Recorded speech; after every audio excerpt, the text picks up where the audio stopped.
Oh, where have our TV ratings gone? Oh, where can they be? There's no need to fear. The Jim Cornette experience is here. And today, folks, the showdown at the Oh Crap Corral. AEW takes on NXT. Who loses? The viewers. What's left of them?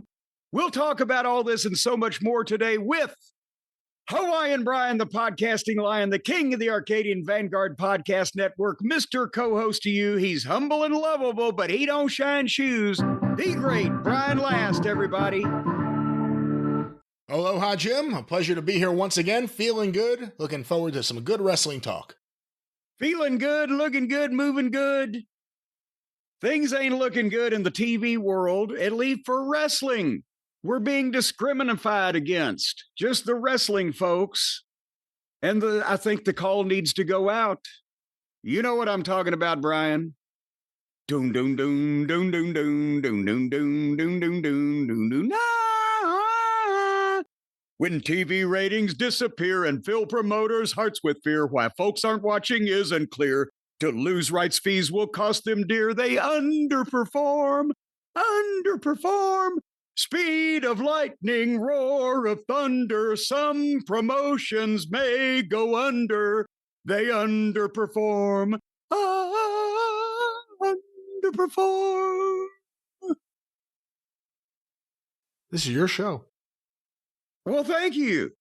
I just thought I would just pipe in with that. Brian, the shit, as Mama Cornette used to say, may be about to hit the fan in the wrestling business. Do you think? Am I being overly dramatic here based on the numbers that are apparently walloping just the wrestling industry?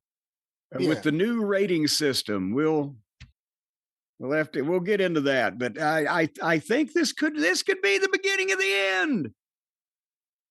It's going to be very interesting. I'm sure we'll talk more about the ratings later on, but you know, like you said, it seems to be having the biggest negative effect on wrestling. There are plenty of other shows all over, television that are not having these issues suddenly, but wrestling is.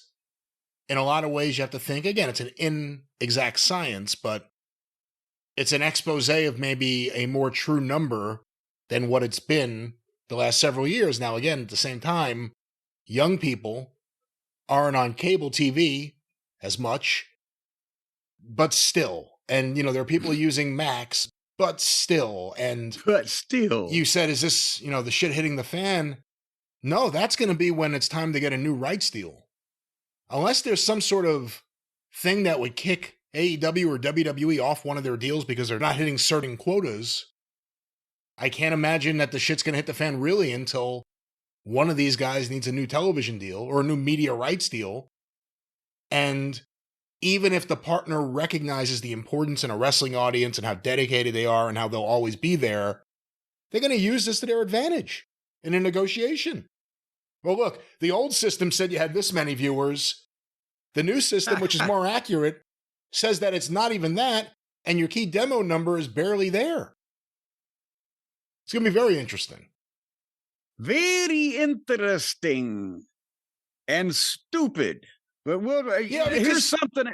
Go ahead. Well, no, I'm sorry, you got me thinking about this now, but, when WWE or AEW, but mostly WWE, because AEW is in bed with Warner Brothers Discovery, and until that ends, AEW is going to be with Warner Brothers Discovery. WWE has to go out and find new deals in different places. When it started, like all of this media rights talk, because again, the traditional days of wrestling, no one was getting paid for TV. You begged for TV. You paid for TV, with rare exceptions. But over the last 10 years, give or take, maybe a little bit more than that, when these deals became the story, maybe you look at the beginning like WWE Network. But when the media rights deals became the story, it was all about wrestling being compared to other sports and how valuable those deals are. NHL, NBA, NFL. NFL's the king. But all sports. Even if you think, oh, well, hockey doesn't have a major following in the States, and it certainly has a pretty good following, but they're going to get a big deal even if the numbers aren't there. It's for sports programming because it draws people in. Wrestling was along with all of those shows, even though it's not technically it's sports entertainment, not sports programming, unless it helps them get a deal. But none of the other sports are having this issue. This hasn't hurt the NFL. Major League Baseball just had their most successful game on ESPN like in years for the Yankees versus Red Sox at a time where, like last year, the numbers for everything on ESPN with baseball were going down. So it's only and they were saying that the new rating system was projected beforehand to benefit the NFL, which nobody was unhappy about because that's their cash cow or whatever. And I was going to say, here's something else: the WWE is somewhat more diversified. So all their shit can't go sideways at the exact same time and for, multiple years. But poor Tony's eggs are in Warner's basket, coin purse, wherever they keep Tony. And but you said before, I got to be fair to everybody here, even the people that we don't necessarily think do a very good show. It's only hitting wrestling at such a disproportionate pace, and nobody can explain why. Other shows were slightly up or slightly down or whatever, and wrestling's getting hammered. So, this is going to be a developing situation here. But no, I don't think they're going to pull the plug next Tuesday. But they just when you think you got all the answers, they change all the fucking ways they do the ratings. And if kids are not watching wrestling on traditional television, and by and large, I'd be surprised that there would be a large audience doing that because that's just not the way they consume content. How come it's not affecting everyone else? And if one of the benefits of doing these shows is they're live, it's live programming, people have to tune in because you can't miss it. But then they're not tuning in, and they're just watching everything on YouTube after the fact or checking out clips on TikTok. Then what's even the benefit of doing the live shows at a certain point?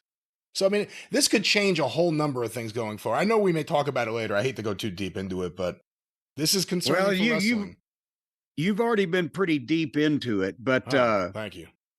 Good news for regular listeners of the program. Stacy's mother, as we speak, as we sit here, is coming home today from from rehab. Well, what a wino she is. No, she from her physical rehabilitation place that she has been at following her surgeries, and she gets to come home, and that's good news. Just I want to keep people updated because it's been a cliffhanger for the past several weeks when we bop in with mentions. Brian, did you hear about the latest logo fiasco? No, I don't know what you're talking about. You haven't heard about this. We heard about Cracker Barrel. That whole, they changed their logo and then had to change it back or bring the old man or whatever. And people were rioting in the streets about that. This to me is an even more egregious change, something that's unwanted, unnecessary, and doesn't make a lick of goddamn sense. I saw it on the news just yesterday. Long John Silver's seafood is replacing the fish in their little logo. The little fish is flipping up out of the fucking ocean where he knows he's about to get eaten. In their logo, it is Long John Silver's. They're replacing the fish with a chicken. And it's going to be Long John Silver's chicken and seafood. What the fuck connotation? Wow. Isn't it the whole theme? Is there? I mean, what? Yes. I mean, how many? Does pirate booty include chicken legs? They've always had chicken planks, and the chicken planks are quite fine. They're battered, dipped, and fried like every other goddamn. You can't tell at Long John Silver's. It's all greasy goodness, fried. Even the cracklings, which is just the fried goddamn dough. But you can't tell the chicken from the fish, from the shrimp, from the whatever, at least in my experience over 40 or 50 years. But there's no chickens on pirate ships. When you think of Long John Silver, do you think of you maybe he's instead of a peg leg, he's got a chicken leg? I have an But article here from USA Today. Today, actually, as we are recording, by Amaris and Cenas. Long John Silver is putting chicken front and center with new logo design. And then it has here a quote from their executive, Christopher Caudill. Guests have been telling us for years that our chicken is the best kept secret. Our hand-battered chicken strips, known as chicken planks, are every wait a minute, bit... you're laughing like you've never heard that before. I've never been to Long John Silver's. I've never Oh, been. goddamn. I've been to Joe's Crab Shack, but I haven't been to Jesus Long John Christ. Silver's. I've been to Red Lobster, but I haven't been to Long John Silver's. I don't even know if there is one around here. There won't be many more after they get finished fucking it up like this. The whole restaurant, it looks like a fucking dock. Well, their chicken planks are every bit as crave-worthy as our legendary fish. It's time that we let that secret out. You know what the bigger problem is, don't you? It's the Yum brands. We got the KFC Yum Center here in Louisville, the big sports arena, which sounds obviously ludicrous. But long ago, I can't keep track, but I'm pretty sure that they owned at one time, they still own all of these things. Kentucky Fried Chicken, Long John Silver's, A&W, Pepsi, and the A&W restaurants. I'm not talking about just the drink. Pepsi and Pizza Hut. The corporate name is Yum Brands, and they were based here in Louisville. So Colonel Sanders is now spinning in his grave that they're trying to repurpose the chicken that don't make it over to KFC over at Long John Silver's. I bet the Pirates would have rather had some chickens on the ship instead of goddamn sharks and shit. The current chicken offerings at Long John Silver's include a 3-piece chicken, chicken planks, fish and chicken platter, a fish, chicken, and shrimp platter, a 2-piece chicken combo, a 2-piece chicken breast, a 1-piece chicken, a 9-piece chicken share, a super sampler platter, and a 3-piece chicken meal. Jesus Christ, they are pushing more chicken than when I was a kid. They had chicken planks and peg legs. That was it. The peg legs were the little bitty chicken pieces for the kids. See, they should do like a series of commercials now, make this like a big thing, like the fishermen are upset and they're taking it out on the chicken farmers, and have like them like in front of the restaurant fighting each other. What do you pick? Chicken or fish? Come in and vote today with your wallet. I think they should have the chicken farmers fighting the pirates, and the pirates have swords and fucking hooks on their arm. Right. They're just laying waste these fucking redneck hillbilly chicken farmers with their shovels. See, I said fishermen. I forgot they're actually, I guess, technically pirates. Long John Silver's a pirate, not a fisherman. A famous fisherman, Long John Silver. They had to fish in order to live on a pirate ship. Then unless they turned to cannibalism, started eating each other. And that was discouraged in most parts of the seas. Yes, in polite society. But yeah, so Long John Silver's chicken and seafood. I can't wait. Are you okay with this? No, I think it's ridiculous. Because besides Captain D's, which as everyone knows is a great little seafood place, there really is no fast food seafood place anymore. There's a place here in Louisville called Moby Dick, and it tastes literally like they fucking chopped up Moby's dick and fucking fried it and handed it to you. It's the last chicken, it's on my mind. The last fish I had from Moby Dick here in the metropolitan Louisville area, you could have fucking patched one of your tires with. It was rubber. There's no good national, just fast food seafood. Give me a nice fish sandwich. Give me, the fucking 3-piece fish and the fries and the hush puppies and some tartar sauce. I'm a simple man. All right, this has been Logo News. We'll see what happens with Wendy's next week. You know what the big news is, don't you, Brian? I do. We are after October 11th at noon Eastern, as we are talking to the folks out there in podcast land, the cult of Cornette, the people, my friends.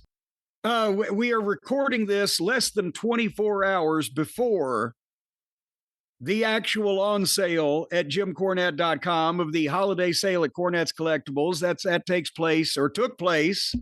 See what tenses, pal. Took place Saturday at noon, but you're not going to hear this until afterwards. So the sale is underway.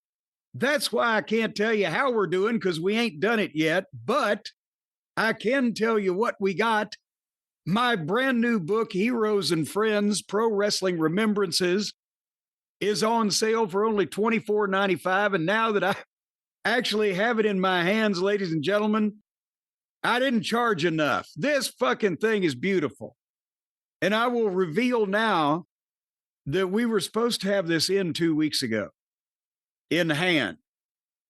And the printer here that is consulting with me and the printing plant up in Chicago, we're going back and forth on the crops and the bleeds and the gutter for the binding and the zabada and all these terms. And that took longer than the actual printing process. But for a while, I didn't want to power down anybody and say that, it'd take money for something that I did not have in hand, but this thing's being printed in Chicago instead of China. And I knew I could drive up there and back in one day and get it myself if I had to. But they came in and they're real and they're spectacular, Brian, as I said to you earlier today. I really hope everybody will like this thing. This format for classic wrestling has not been done.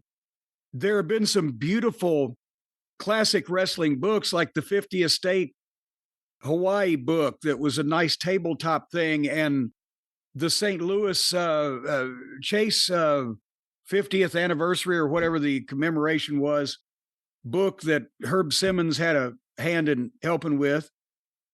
But this format with this quality paper, if I do say so myself, and the quality of the photography, if I do say so myself, and the quality of the writing. I've already said that myself, haven't I, Brian? I'm really proud of it. I think if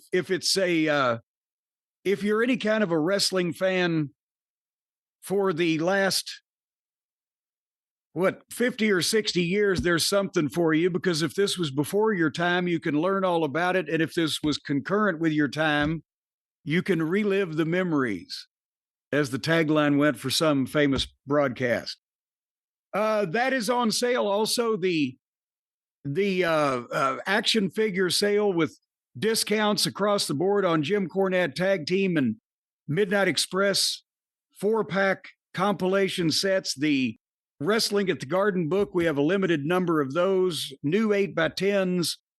I bet you the limited stuff like extra trading cards and things is already sold out, but you can hop on and try jimcornette.com. It's going on now. But I think, again, my favorite, Brian, part of the book, and we've talked about this before, but I stand here and stare at the picture of Lance Russell that I took in 1979 from the original source with 2025 technology. Hotchkiss Featherbottom has outdone himself, but a lot of this stuff looks like it should have been in Time magazine 40 years ago. So I'm anxious to hear the feedback too from everybody, and on the Cult of Cornette Facebook group, or on the group, or on the page, or in the group. What's the terminology, Brian? Group members. About my request from the fans. I do want to hear feedback on this book, what they think and what they like and don't like, etc. But how is that done? Well, there's a post on the official Cult of Cornette Facebook group for all the lucky people that are already in there, and it'll be pinned to the top of the page. And once these books start going out, everyone is free to contribute their thoughts, give you feedback, and let you know what they want in Volume 2. Maybe a chapter on deer, maybe a chapter on the raccoon, maybe you could just all the different animals and people around Castle Cornette. Possibly a look at Web City. You remember Web City? That's halfway up a spider's ass. But yes, I want to know what you think. If you are a member of the Facebook group on this book, and if I'm on the right track or not with stuff like this that you folks would like to see and read and collect. And I understand almost everybody is in there. We're trying to shoehorn everybody in the group, right, Brian? But it's trickled down to hundreds instead of thousands now. But how do they apply? We try to keep the dickheads out, which is more than many online forums can say these days. So it takes a little while for you. You got to, just send over your banking information and your social security number and date of birth, and we'll process you and let you know when you're accepted, right? Yeah, again, it's pretty simple. If you're on Facebook, apply to be in the group. You have to answer a few questions. Again, there are a lot of people trying to get in, a lot of people who are already on the line to get in. We'll get to you as soon as we can, but it's as simple as that. Over 21,000 we finally got in there. But a lot more waiting, and we're trying to get through everyone as fast as we can. But the thing is, are we going to have to rent a bigger building to get them all in there? No, I think they have unlimited space. They're in the cloud. They're in the clouds. Oh, so they are taking advantage of our sponsorship at Cornbread Hemp. Okay. All righty. Anyway, the great writing, the best illustrations, the pictures are incredible. Classic wrestling. What can I say? JimCornette.com. That's on sale now. Please. I want to do another one of these. If nobody buys the first one, I'll just chuck the idea. And speaking of chucking things, did you chuck the broken, the discombobulated Antonio Inoki keychain that we have been plagued with for the past? The other day it stopped working when you began slapping it about the head and face, trying to make it play that song. Which you told me to do, so you should buy me a new one. Well, I was reading the copy from, what was his name, Ralph? Ralph said to do it. He said he was an expert. I don't know about these things. I'm a simple man. I'm Tell not it to the judge. Keychain expert. Yeah, it broke. It broke. You broke it. I broke it. Well, you told me to slap it, and now if I push this, nothing happens. For those of you following on Instagram and Twitter, I posted some photos. I have 2 more ready to go. And I said, I'm going to have to do that. We're getting this song on the air one way or the other.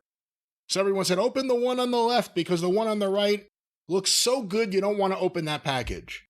So I did that. I opened the one on the left. It's Antonio Inoki in a red robe, black tights, blue towel. I cleaned the corroded battery port, put the batteries in, closed it, does nothing. I'm pushing it down. However, there's a weird thing where if I move the 3 little batteries around, before it was... You hear that? There's something there. There's some life. There go the batteries. I got to try this again in a minute. But there's something there. We have found signs of life, ladies and gentlemen. And they aren't just any life. They're the life of Inoki. So we're going to do what we can. See? There's something. It's still just yelling Tiger Da. There's still no music. But there's something happening. It gives me hope that... It's doing the same thing the first one did. I'm going to have to open the third one, as nice as that package looked. I guess that's the point.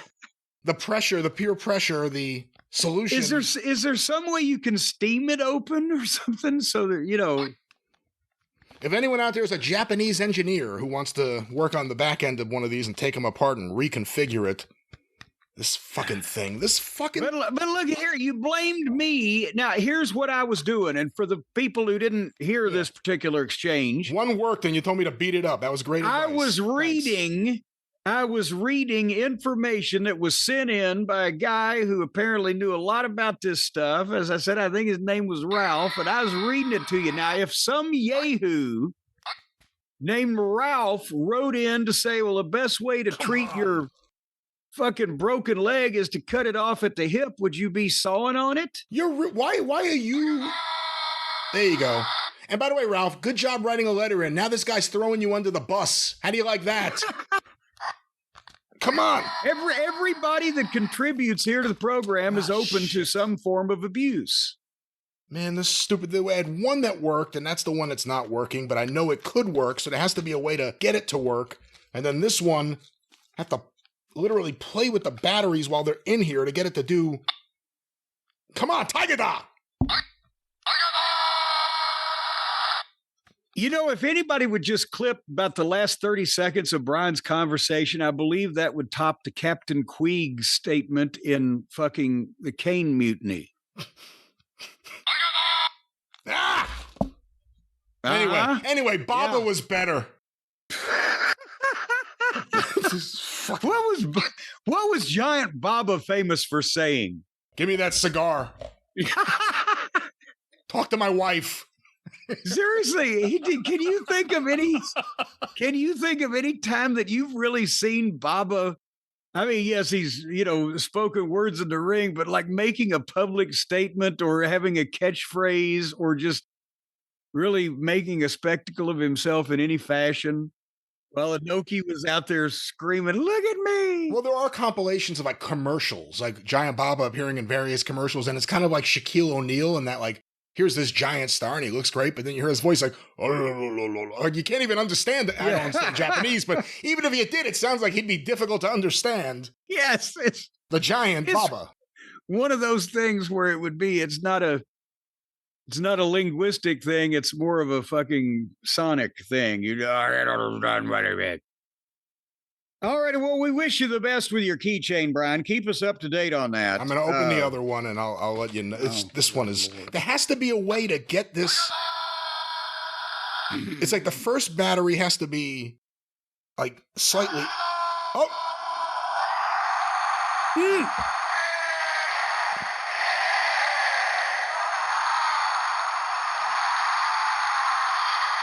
That's number 2. Let's see if we get the third one. Come on. All right, this is your show. I'm going to mute myself for a moment. Fucking Tiger Da! Well, now, wait a minute.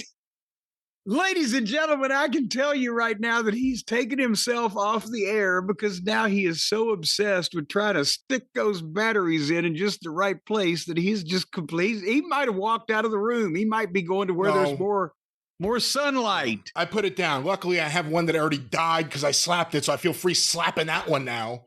But I got to remember it hurts my hand every time I do this shit. Fuck. Back to you. This has been a great show so far. Back to you. Well, speaking of people who are not having a good day, old Roger Jackson. Old Roger was hauled into the arraignment on the charges which have been upgraded is what I'm trying to say. Upcharged, whatever the official legal terminology is, to a felony, some description. And he went to court and pled not guilty, which, I mean, that's kind of what everybody does, unless you're Ed Gein and you're like, well, yeah, fuck yeah, I did it. But at the same time, isn't that going to be kind of difficult to prove against a prosecutor who has video footage of you saying, I'm going to do it? They told me not to do it, but I don't give a shit. I'm going to do it anyway. Yeah, I don't know how he's going to get out of this one because of the video. I mean, the arguments they've made publicly are Psycho Stu was drunk. But again, that doesn't excuse it. This was part of the show. If a drunk insults you in a bar, you can come back 20 minutes later to cave his head in. And then tell him you're going to work with him and then actually plan to knock him out and punch him until he's dead or until you're stopped or whatever happens. You know, none of the witnesses that we've heard speak publicly who were there are going to say anything good about this or anything like there's a misunderstanding or anything. No, it was this guy was embarrassed or this guy was upset or this guy had a chip on his shoulder. And he said, I'm going to take it out on this guy tonight and we're going to live stream it. And people will see I'm not a bitch. I mean, that's what it was. And look at what happened. Well, and Doug Malo, right? Malo's his name, correct? I believe so, the guy who... Yeah. Well, the guy who successfully pulled him off, he wasn't quite first, but he got it. He's already on record and doesn't mind being on record. Obviously, he was very open with it on video and audio saying what happened. And if there's a case, whether it's being pressed by Psycho Stu or pressed by the state prosecutor's office or local municipality, whatever the fuck government organization, which I'm pretty sure this is, he would be one of the first people subpoenaed, asked to give testimony, whatever. So if there's a flag that somebody might, if he doesn't come into court and say the same thing that he said right after the fact, if he is not called in or not involved in this some kind of way, then somebody's getting paid off. You've got to have him. He was, and I assume he's still willing. So if they don't bring him into this, then something shady is going on, and he'll just nail his fucking guy to the wall by telling what he's already said. And much less if they get Stu up there. And I mean, again, he's probably not the sharpest knife in the socket or whatever the old simile is, but he's gonna say, yeah, we shook hands, I thought everything was okay, and then I woke up in the hospital. What else can he say? So he's gonna cook Raja, who, if they get a wrestling expert of any professional level. And again, if there's a wrestling expert that is called to the defense on this, I'd like to see who that is and what the fuck his name and credentials are. But if the prosecution gets any kind of legitimate wrestling expert, Raja's cooked. So who could possibly mitigate any of this with any kind of testimony otherwise than, well, yeah, hour and a half beforehand, he hit the guy with a can, but then we got videotape of him apologizing and accepting it. Yeah, I don't know if that person exists. I mean, again, I don't know who's going to speak on behalf of Roger Jackson, even if his father says anything, and his father has said a lot of different things in the media. He wasn't there. I mean, there's really nothing he can contribute to this other than his feelings about it. He wasn't there and he wasn't involved. Roger's cameraman? Maybe that's the person who will back him up. But beyond that, that cowboy wrestler guy, what was his name? The one who everyone blamed, and then he put up a video like screaming and crying about it, blaming everyone else. There's a plane going overhead. Jesus Christ.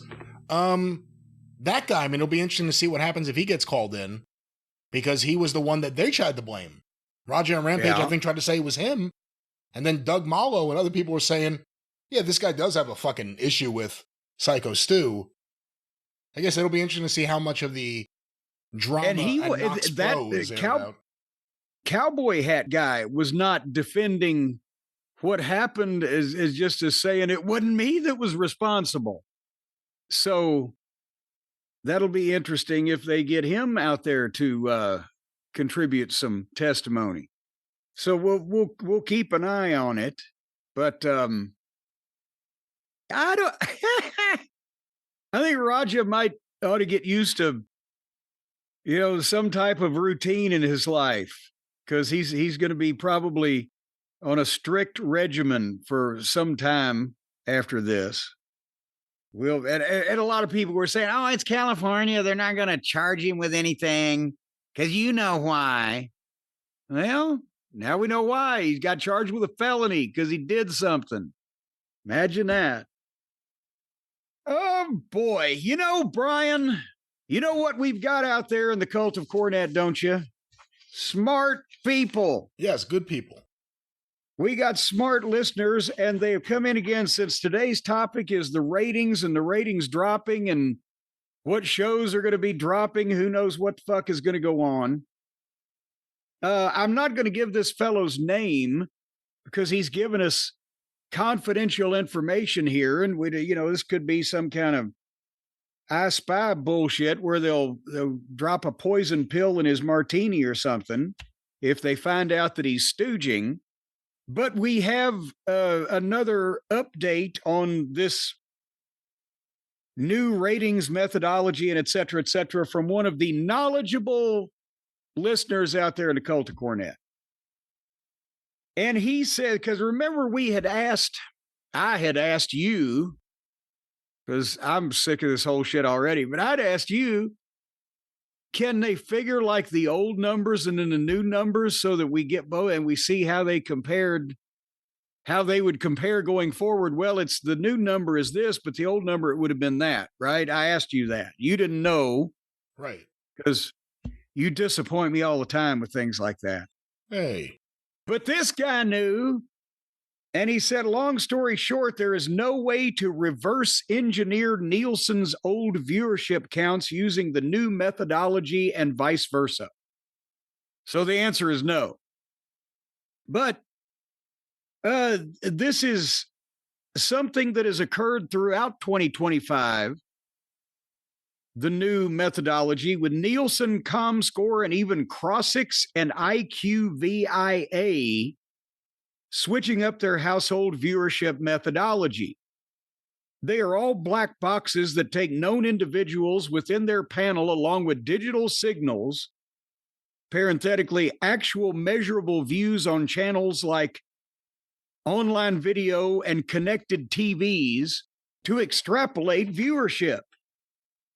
OLV and CTV data is especially valuable, and you'll find all big players have agreements with Samsung, Roku, and other tabletop device services that aren't walled gardens.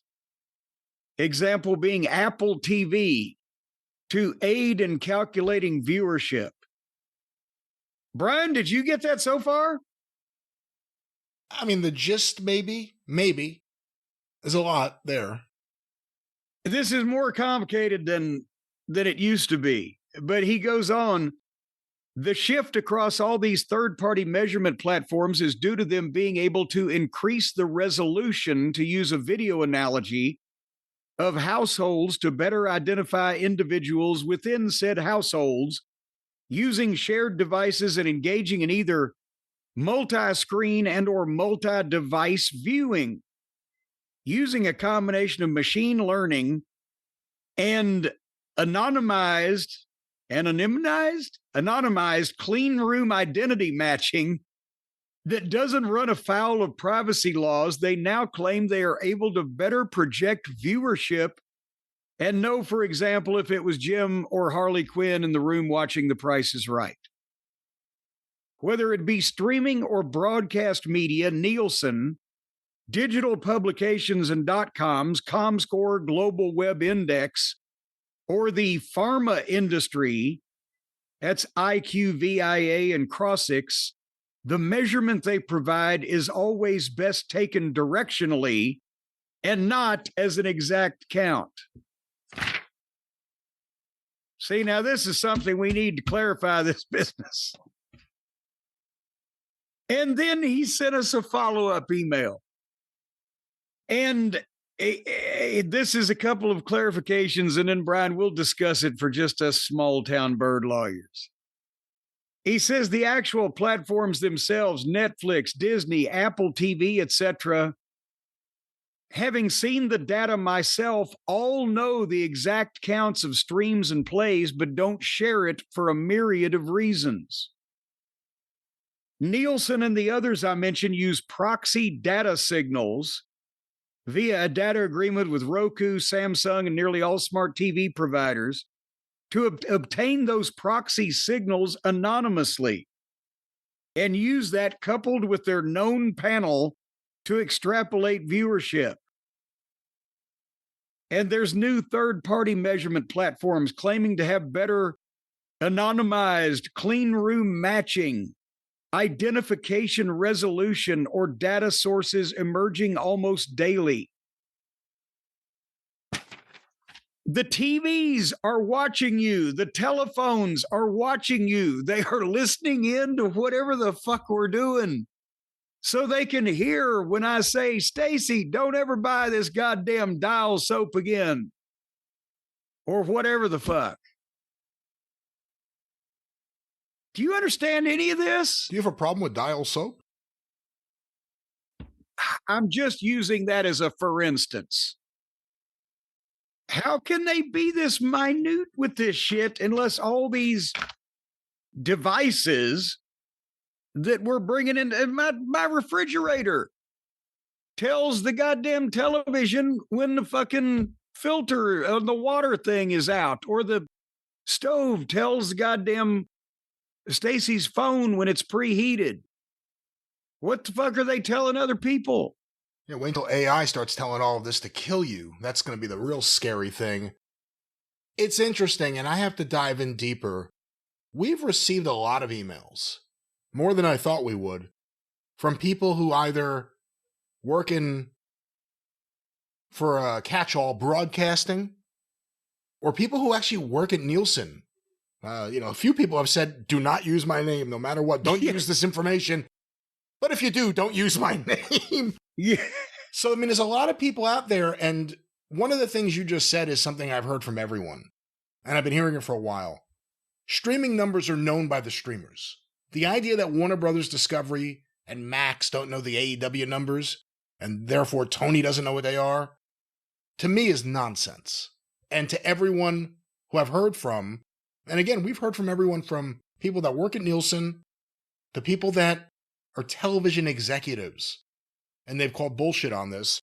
This new ratings methodology, as we've called it, it doesn't take Max into effect or into account for the AEW Dynamite number. We don't know what that number is because that number has never been released. And like the email said, it's to any streaming platform's benefit to not release those numbers if you don't have to. Because if you close your eyes and you think about it, more people probably think things have a higher viewership than a lower viewership. Did I answer any of your questions? I'm not even sure. Yes. Well, that's the thing, is that there has been a public rating system for broadcast television and or cable television as it's existed. And back when the numbers were phenomenal and nobody needed to be embarrassed. But now think about these streaming services, besides the fact that, yes, they are airing first run programming and or the sports or whatever. But if you go on any of the streaming service, there is countless movies, countless TV shows, countless gaga, right? That's what drives me crazy about it, is you can't even go through all the shit and there's no just list. The point being, a lot of people cannot be watching the majority of that content, just mathematically. With the number of streaming services and the number of options they have on each one, there ain't enough people. You see what I'm saying here? So if they had 3 or 4 major shows that were getting numbers that were, brag worthy, but with it comes releasing numbers of, when it gets down to 27 people watch this or whatever, that would be somewhat embarrassing, right? So I think that's why the proprietary info is what they call it in the business world, right? That's our proprietary information. That's why they don't brag about a few things, because they'd have to suffer about the majority of stuff. Am I crazy? Yeah, but I don't know if you're necessarily crazy about all this. Oh, something at least. Again, it all goes to going back to the very beginning, the idea of using whatever method Nielsen uses as a barometer, as something that's supposed to tell us or give us a representation of what the viewership really is. It's, to me, never ever been a reasonable way that makes sense. The only thing that makes it work is that the advertisers honor it. And that's what the advertisers are going on. But beyond that, well, the idea one family in a neighborhood is going to be somehow a representation of any other family in that neighborhood is ridiculous. Well, but here's the thing that was, besides the fact that the advertisers went on it, the other thing that was at least consistent about it was the same system being applied to everything, because it was television. There was one kind of television, and it was the same system being applied. And even if occasionally in Dubuque, if they had no wrestling fans with boxes, the ratings may suffer. It would statistically be made up for. Every program was being judged in the same way on the same kind of platforms. So it was somewhat even Steven. But now, for whatever reason that, again, nobody can determine, that nobody's come up with a good answer for, pro wrestling programs under this new system are being disproportionately reduced, harmed, zapped, like 20% or whatever, or much more than almost any other program. And I think, as we mentioned at the top of our show, they were thinking that it would help the NFL, the new system. And everybody was happy about that because everybody makes tons of money off of that. So, yeah. And that so far, there's stations that are up, stations that are down, shows that are up, shows that are down, but nothing to the disproportionate level is down as far as the wrestling shows. And this is what we're trying to figure out what's the gig here, Slick? And something to take into the equation, if we look at the last 10 to 15 years, we've talked in the past about, for a variety of reasons, it's not as easy for a kid today to become a wrestling fan as it was when I was a kid or when you were a kid. Yeah. I had wrestling on Saturday mornings and Sunday mornings at noon, or 10 a.m. sometimes on Saturday. WWF syndicated TV. Then there was other stuff, but that was like kids' television time. Kids' cartoons were on Channel 2, Channel 4, Channel 5, Channel 7, Channel 9. I think Channel 11 even had something.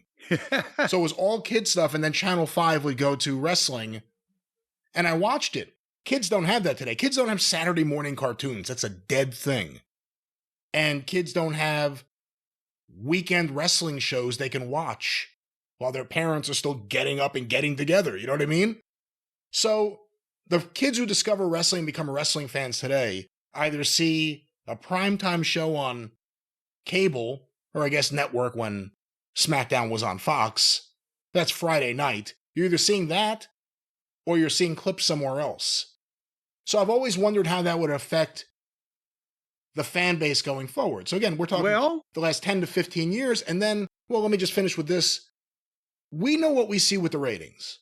And we know what traditionally is part of the wrestling audience. And that, going back to the very beginning even, you can focus on young people. There's always been a dedicated older wrestling audience. And it's only grown because of the amount of people that grew up, like we just described, watching wrestling on weekend mornings, having it there, looking forward to it.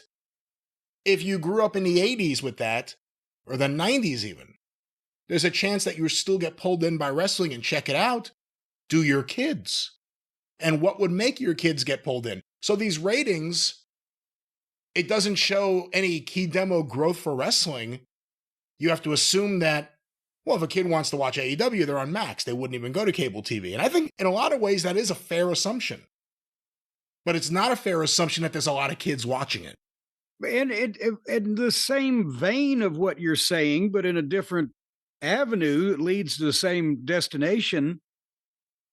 The parents that used to pretty much bring their kids into wrestling, they were watching the show every weekend, and the kids had to watch it whether they liked it or not, unless they wanted to go outside or whatever, as well as we've talked about it before in the territory days, 60s, 70s, 80s, and it was still a thing into the 90s, where families would go, or a guy would take his kids. It used to be grandmothers, and I saw 3 generations at the Louisville Gardens, but there was still some kind of family involvement where the guy had grown up going to the matches, so now he's taking his kid. And who can afford that? Because as we've been talking about the prices, had they priced themselves out of the family market, the good thing was when the 11-year-old kid went with dad, then the 11-year-old kid got in a habit and grew up in the same fashion, and also started watching the television and liking it, rather than just having to be in the room when it was on. So that was a way of cultivating the fans. And wrestling cultivated fans by the millions for 100 years because there was so much local television, live match exposure. If people wanted to go, they could go. And that's the way that group kept Not it ebbed and flowed over time depending on how hot the business was, but it was always pretty fucking large. And that's all shrunken. Yeah, for the guy that comes home on a Monday night's going to watch Raw for over 2 hours, do their kids watch with them? Or are their kids watching some guy stream themselves play Minecraft on YouTube? It's a tough thing. I don't know how much of the young audience is there. And also you think and it used to be that the parents would also say, hey, come watch wrestling. Here's a blah, blah, blah, and encourage instead of, hey, get lost. We're watching wrestling. And, you know, it would make the tent bigger. The other thing that I've seen from my own kids and some of their friends who have been here at different times, some of the complaints we make, diehard wrestling fans don't think it's as bad, and people who aren't wrestling fans see it even worse than we do. When we say things like WWE, the entrances take forever and nothing happens, we're saying that as wrestling fans. People who aren't wrestling fans, who, again, sit down and watch SmackDown for a few minutes, they may think it's more boring than that. People who see AEW and they say, neither one of these two guys in this match look like a star and this match is going forever, that's magnified by people who aren't wrestling fans who see it. So I think, again, it may be a long-term issue. We're talking about ratings, but a longer-term issue, the amount of people that become wrestling fans. There'll always be new wrestling fans. There'll always be wrestling fans. But I just don't know if you're going to gain as many as you had previously in the past. Well, and we've concentrated on AEW when talking about, oh, deep shit, bad moons rising, because Tony's, you know, his TV deal is that's his, you know, big Thanksgiving turkey there. And the WWE, they've got streaming this and streaming that and streaming the other thing. I've got a goddamn list written down of where to watch these programs now. We've talked about it. It's ridiculous. But point is, they don't have to depend on any one thing, but their numbers are still getting hit too, at least on television. But that's what I'm saying. We've concentrated on AEW, but the SmackDown ratings, which SmackDown and NXT are the only two major shows they have now that are going to be subject to this new formula, right? Because the others are on the streaming where they keep it secret and lock it up in the goddamn basement at Fort Knox, right? For now. I mean, we get Netflix numbers, and, you know, there's been a lot of focus, and at some point we probably should dive into it and do a segment, it won't be today, about Raw on Netflix and the realities that we're seeing there. SmackDown's going to be affected. AEW is going to be affected. NXT has been affected. Yeah, but the Netflix numbers they're not under this system, though. They're right. The Netflix it's numbers the Netflix that Netflix says, yeah, here's our numbers, and, you know, trust us. We're here to help. But the new system, it's going to be AEW's television shows, Collision and Dynamite and NXT and SmackDown. On what are they on these days? God damn it, SmackDown. USA. CW. Oh, no, SmackDown. SmackDown. Excuse me, USA, yes. Yes. That's the ones that's going to be figured in the new rating system. So with that being said, again, Uncle Dave has taken a swing at analyzing this situation. And, you know, when there's numbers involved, Dave loves it. And your head hurts and your eyes desperately want to be bleached by the time you get halfway. He did like 3 pages on it. And Thurston Howell III, he's a clinical minded fellow too, but I'm, again, just a small town bird lawyer, Brian. So whatever the methodology is and whatever the difference is and whatever demographics that are lacking, the bottom line is most people out there just want to know SmackDown is apparently losing about 200,000 people or more from its old numbers to its new numbers with this system. So they're getting walloped, just like Tony Khan, just maybe not as big a percentage. Is that what I'm hearing?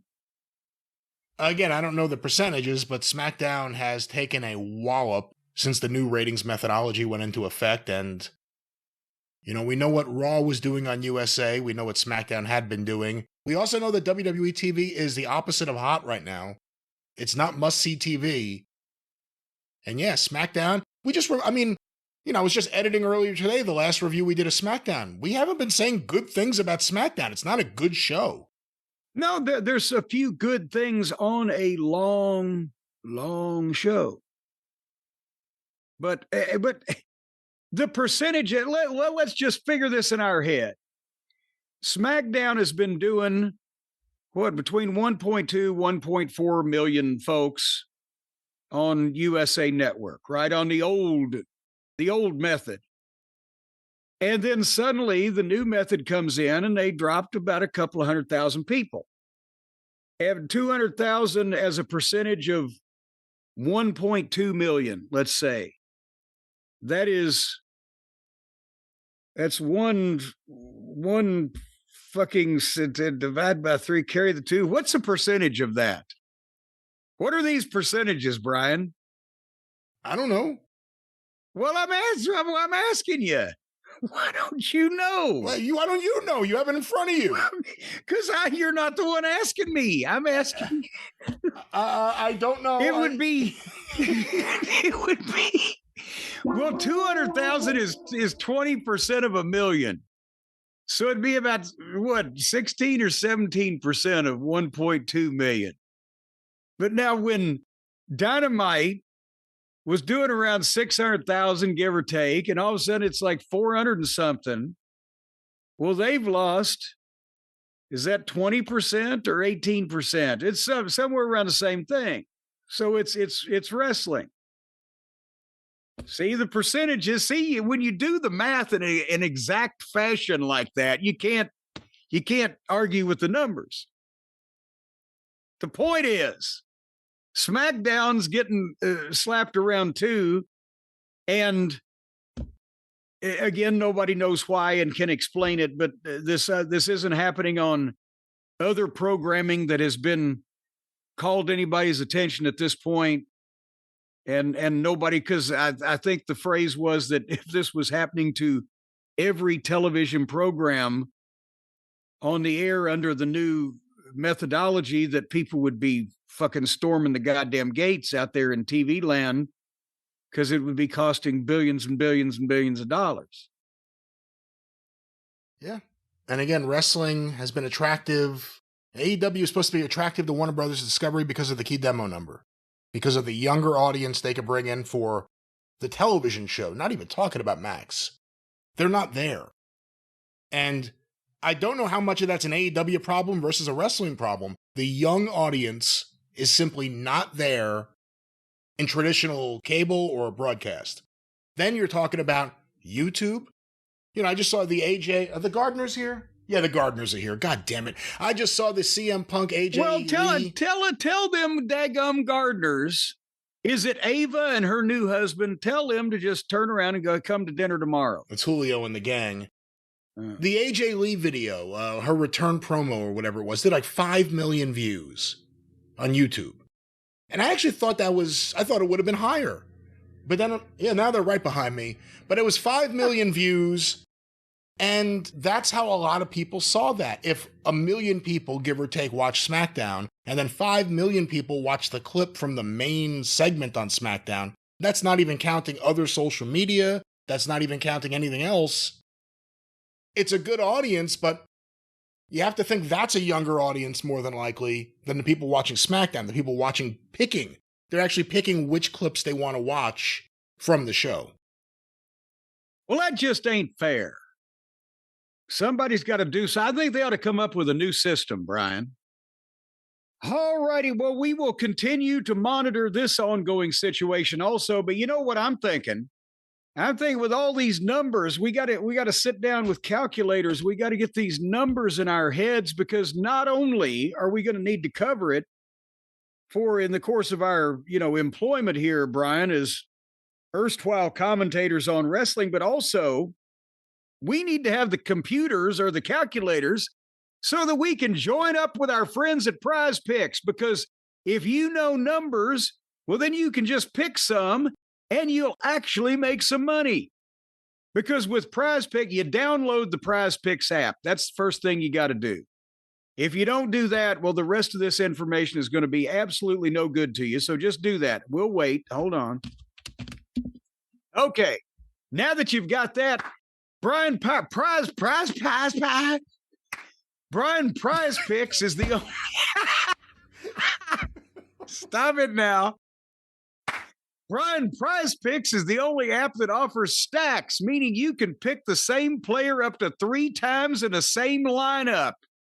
You want to pick more on Josh Allen's pass yards, rush yards, and touchdowns?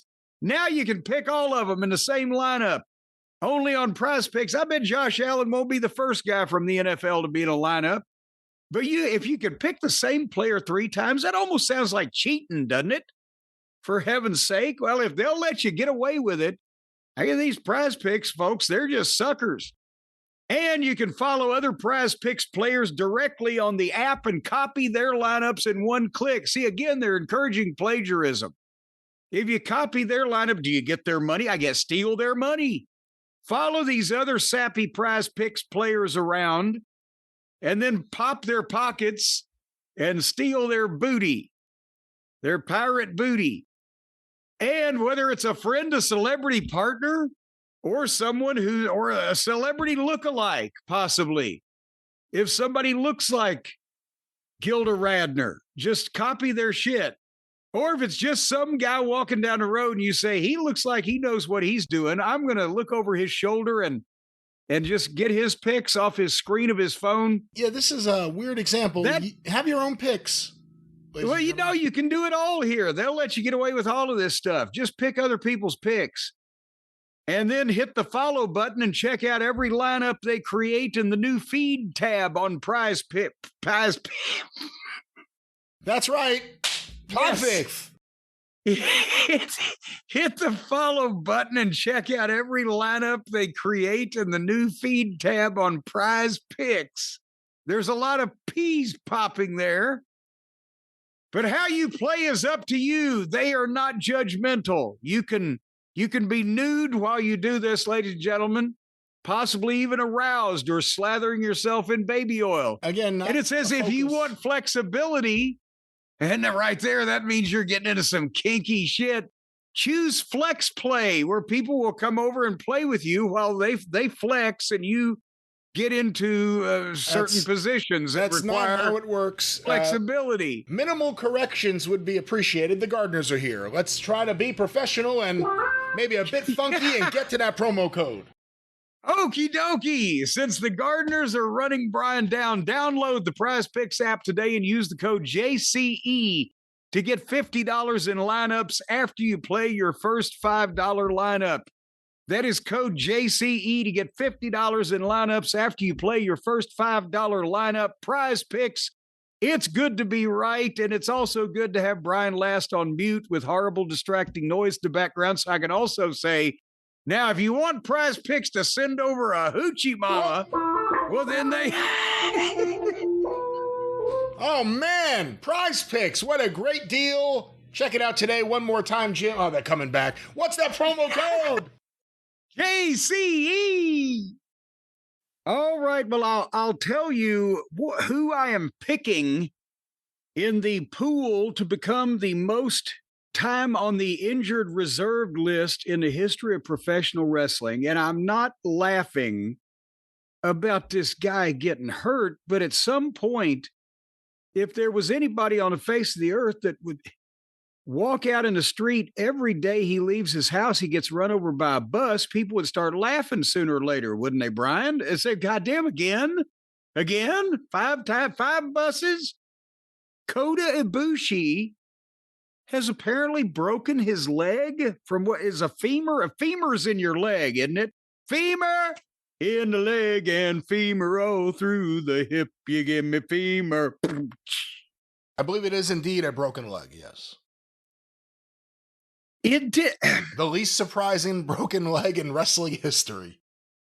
This hasn't even aired yet as we're speaking, but initial reports on the ground say, and that's where he landed. I guess Ibushi was on Collision that airs Again, 24 hours from where we're now speaking, Saturday night.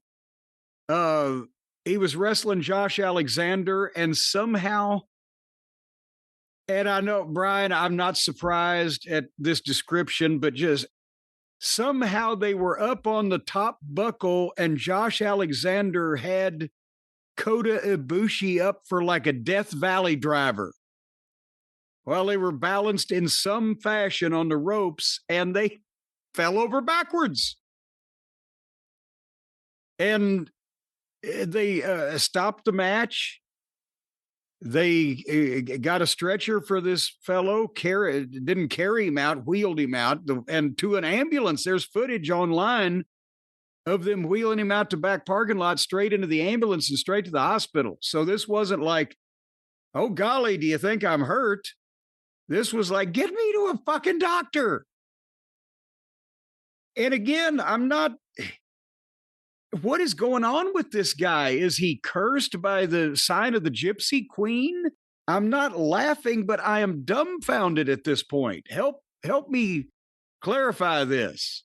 I don't know if I can clarify any of it. It has to hurt as a professional wrestler to know you had this big bad injury and was on Collision. Like, if it was on Dynamite, at least you could say, well, it was their A show. It's on their B show that no one watches, although it's catching up, I guess, to Dynamite. I can't explain this. Kota Ibushi, some of the matches I've seen of his in the past, he was clearly a very talented guy. He also, based on some of the things I've seen him do in the past, wasn't necessarily the brightest guy. And his last great moment, minus whatever he did in Japan that people are fawning over, he appeared in that WWE Cruiserweight Classic, like right before AEW started. And then apparently they wanted to sign him and he didn't want to, which is why he lost in the finals to the guy they did sign. But then he went back to Japan, and every time I've seen him since then, he either was completely out of shape or just looked dumbfounded for no reason. Nothing was happening. It was just a look. Or he's getting hurt. And we remember in Japan, was it he broke both of his ankles? I mean, it sounds crazy as I'm saying it to myself. I'm like, that can't be it. Was it he broke both of his ankles? I believe it. He did, but in two separate situations, two separate incidents, and somehow. And that was, again, we're not his press agent. We've reported on this from time to time, but I haven't dwelled on it. But so I don't remember the chronology exactly. But didn't Tony Khan sign him like 2.5 or almost 3 years ago? And that's when immediately after he signed, he did whatever he did to both of his ankles in two different moves, fucking his fucking ankles up, and was off for pretty much the entirety of the rest of the contract. And remember, this is one of those things where it's happened a couple times, and it just happened the last time after that injury. He would return, and you'd hear from AEW fans like, all right, get ready. You're going to see the real Kota Ibushi now. And every time he returned, it was worse and worse. He was in a War Games match, and it was a disaster. His stuff looks weak. Even AEW fans, even his fans have admitted he's looked awful. It's one of those deals where it's a horrible contract. The decision behind it was horrible. Tony should have known that, but Tony doesn't care because he gets one of the little pieces that he wants for his collection. The guy got paid for 2 years to get his ankles fixed, and I'm sure he's grateful to Tony for that. But that's you're talking about the drop off in match performance. Remember when he and Kenny would be a team and they'd try to do their thing where they run to separate corners and flip off together? But Kenny would run and flip off, and Kota would run and have trouble getting over the top rope and figure out where to put his feet and then flip off. So this goes to the conversation. Even though Ibushi and Kenny started with DDT and eventually ended up doing New Japan stuff, Kenny being a much bigger star than Ibushi, but that entire fucking crop, Omega, Ibushi, Okada, Tanahashi, Ishii, Shibata, like everyone who had anything to do with that era of New Japan is in one way or another a shell of themselves now. A physical wreck. Yeah. But it says something about that style. You can brag about strong style all you want. If you're 40 years old and you can't do anything without breaking your legs, strong style failed.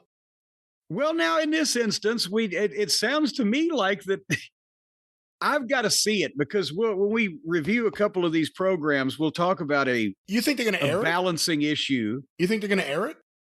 Well, they fucking air everything else. Why wouldn't they? He got counted out. Oh, golly. It would explain where he's going for the next year and a half again. Didn't Tony come out and lead the crowd in a chant of Ibushi? Is that true? I read that somewhere. Is that true? He told them he was hurt and got a round of applause for him. I don't know if he was leading chants or what he was doing, but the point is, whether we see it or not, if Josh Alexander had him up on his shoulders and they fell off backwards, did Ibushi fuck up their balance, or did Alexander lose it, or what the fuck were they trying to do? We may never know if they don't show it. Is that the first bout that Josh Alexander has won? I think so. He had to hospitalize the guy to do it. Yeah, see, now he can cut the promos. I'd show it and he can cut the promos, say, see what happens when you beat me all the time? I just start putting you some bitches in the hospital. Yeah. So I don't care what the finish is. I'm going to win the next one too. But that's point is, he was paid for his rehabilitation from his broken ankles. Now he's gone again when we barely knew ye this time around, and he's gone again. What the fuck is going on here with how long he'll be back? He has cost Tony more per match than any other wrestler in history. You could definitely see why Kenny Omega's friends love him so much. He got them all hooked up with Scrooge McDuck, and they've all been able to do whatever the fuck they want ever since. I'm going to stay in Japan. I'm going to work on a video game. I'm going to snap my legs. Whatever it is, doesn't matter. Tony's going to pay you. Well, we go from somebody who just snapped his leg to somebody who's going to get paid. Brian, earlier today, before we went on the air, you said to me in our preparatory phone call where you begged for another 5 minutes, we gotta update the Santos Escobar situation. And I said to you, what the fuck did we say before and what's happened now? And apparently, by the time that we were able to record a segment for your program a few days ago, the drive-through, and just as it was going up, we took that segment out so that we could update it, because it's out of date, in that this whole saga with Escobar, he's going to leave, he's not, he's going to leave, he ain't going to leave. Oh, I didn't leave. It's escalating. What the hell is going on? Right, and we're going to play that audio, which originally was intended for the drive-thru, and we held it back for this very reason. We'll play it here shortly, but Santos Escobar, former member of the LWO, Legado del Fantasma, formerly El Fantasma, or Io del Fantasma. I actually thought that LFG, the WWE LFG, was a goddamn show that they'd made just for the LG. What was the LGD? LGD. Yes. El Legado del LD. What were they? The LDS? Are they Mormons? What are they? The Legends of the Phasmas. Phantasma. I thought that. Not Phasma. I thought it was LFG was that also. Well, I don't know where I was going, but the point is we're going to play this audio. When we last recorded, the story going around was his WWE contract expired. They made an effort to renew him. He didn't necessarily agree with what they wanted, and he was ready to move on. We heard that AEW was interested, that there was at least some sort of internal conversation about bringing Santos Escobar under a different name, I would presume, because that's a WWE name.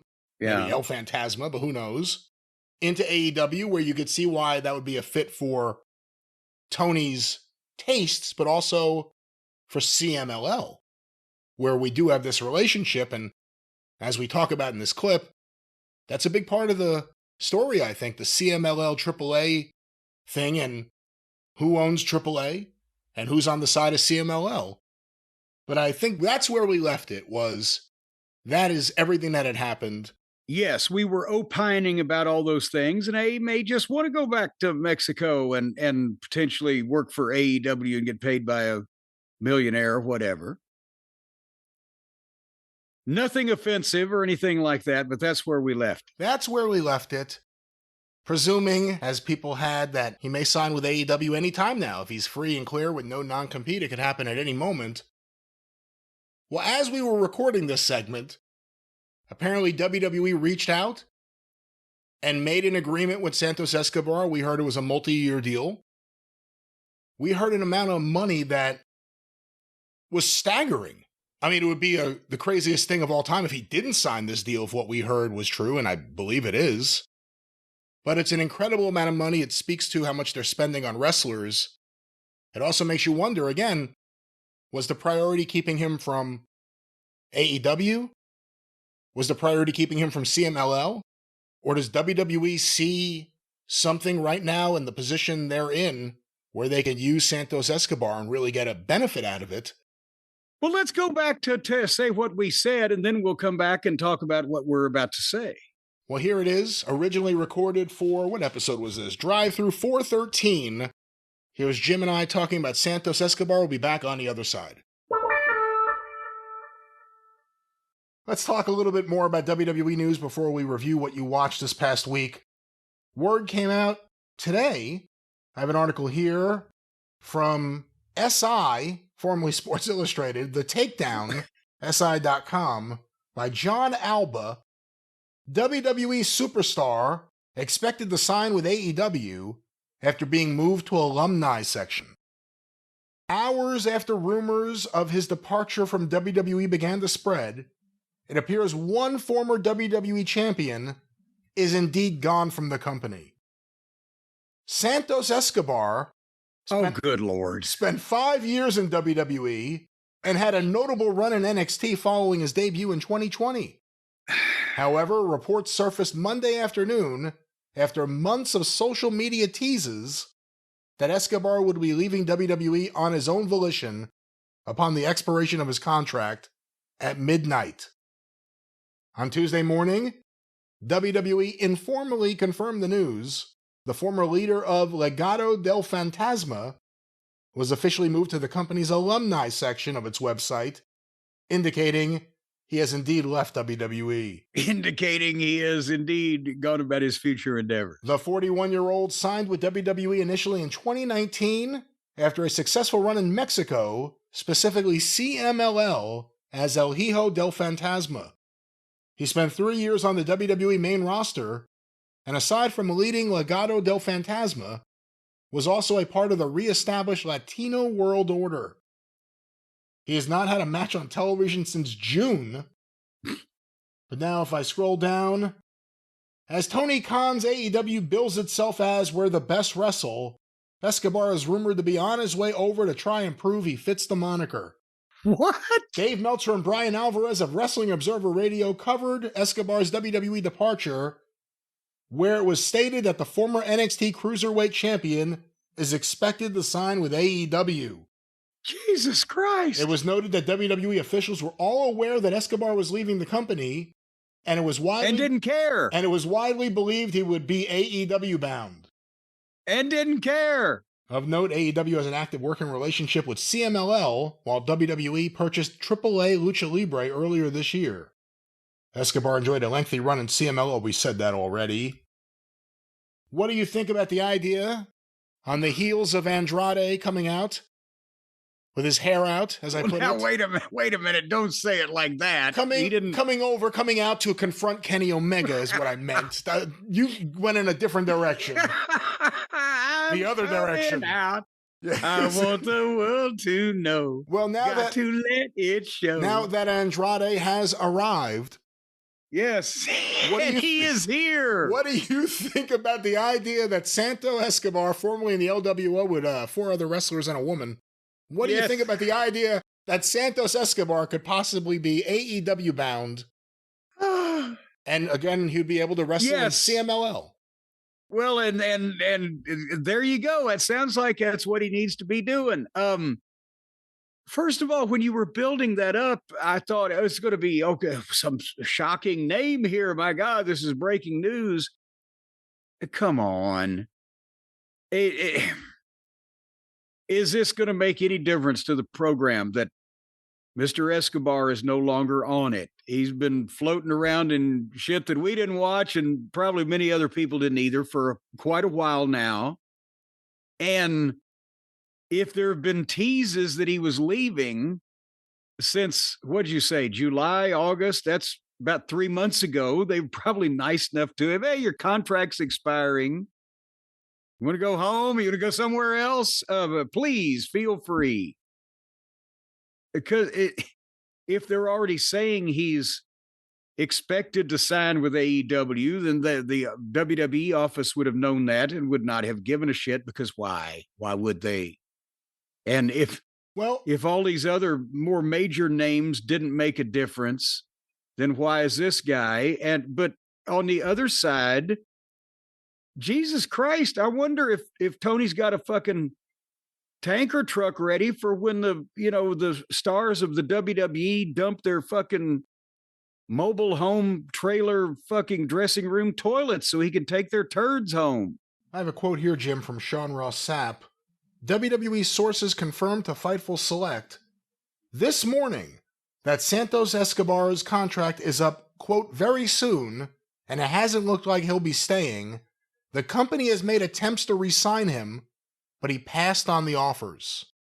Usually the only people who make that move are going to OnlyFans. So this is you're going to one fan, Tony. Well, but again, is it, well, here's the offer. Well, it's okay. It's whatever the fuck it is. It's like not what he wanted for himself. So he's going to go and potentially bilk the billionaire out of more money.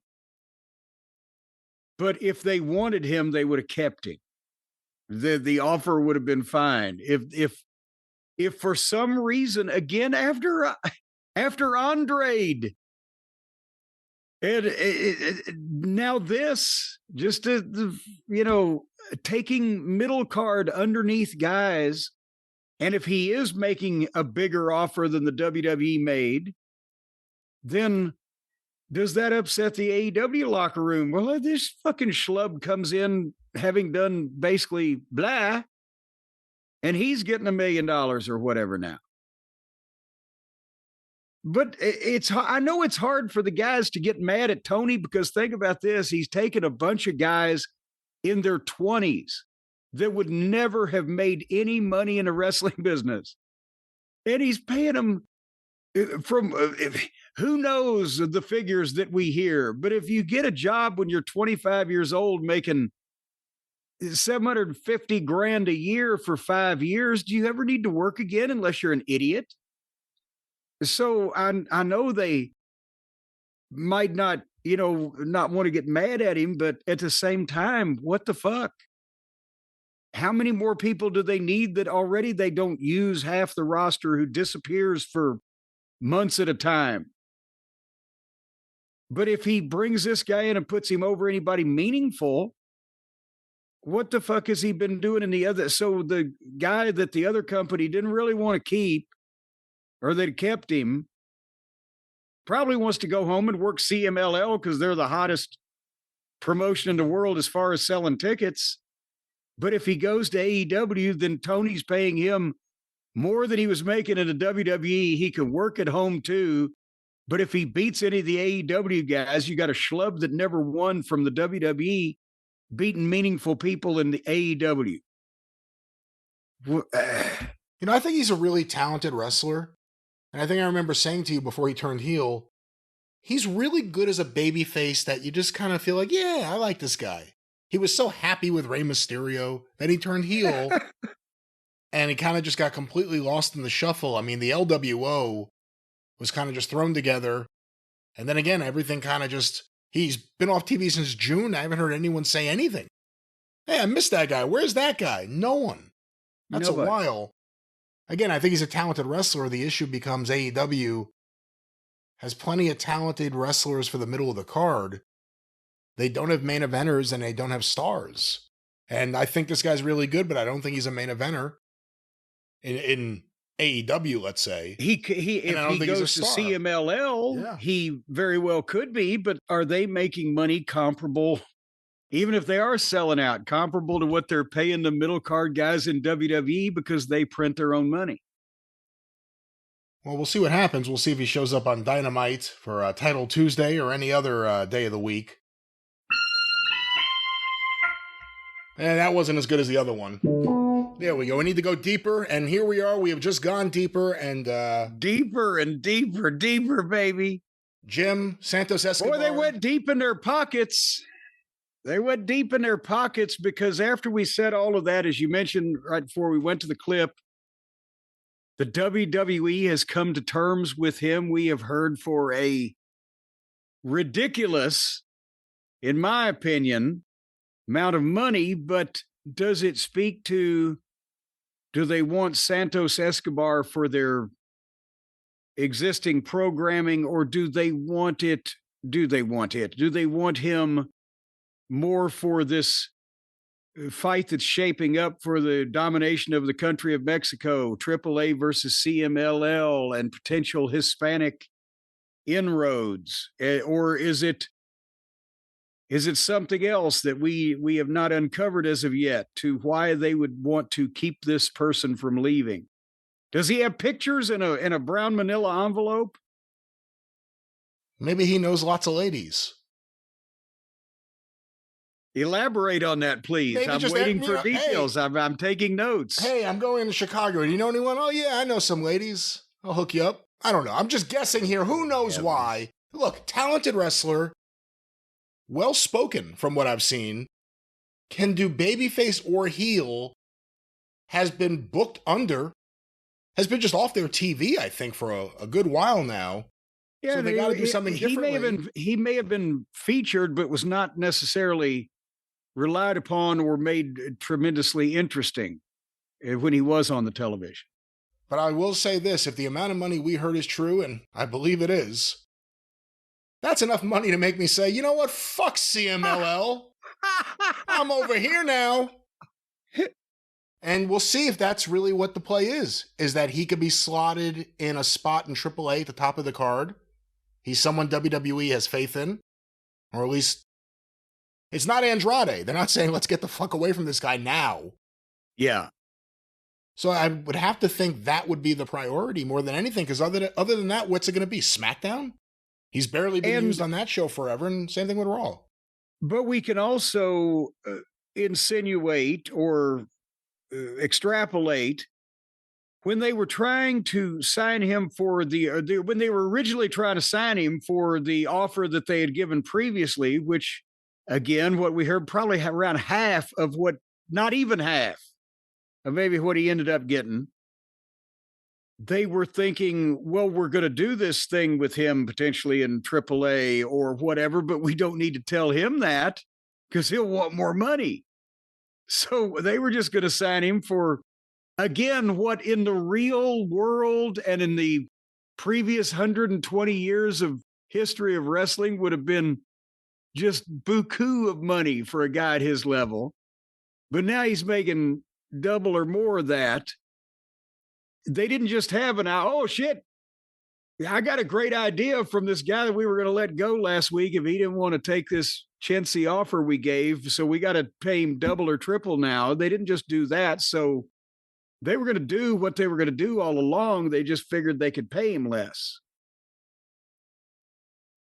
One would think. Well, again, if what we heard is true, he got an increase in pay is not even the proper term. It's more like a doubling in pay.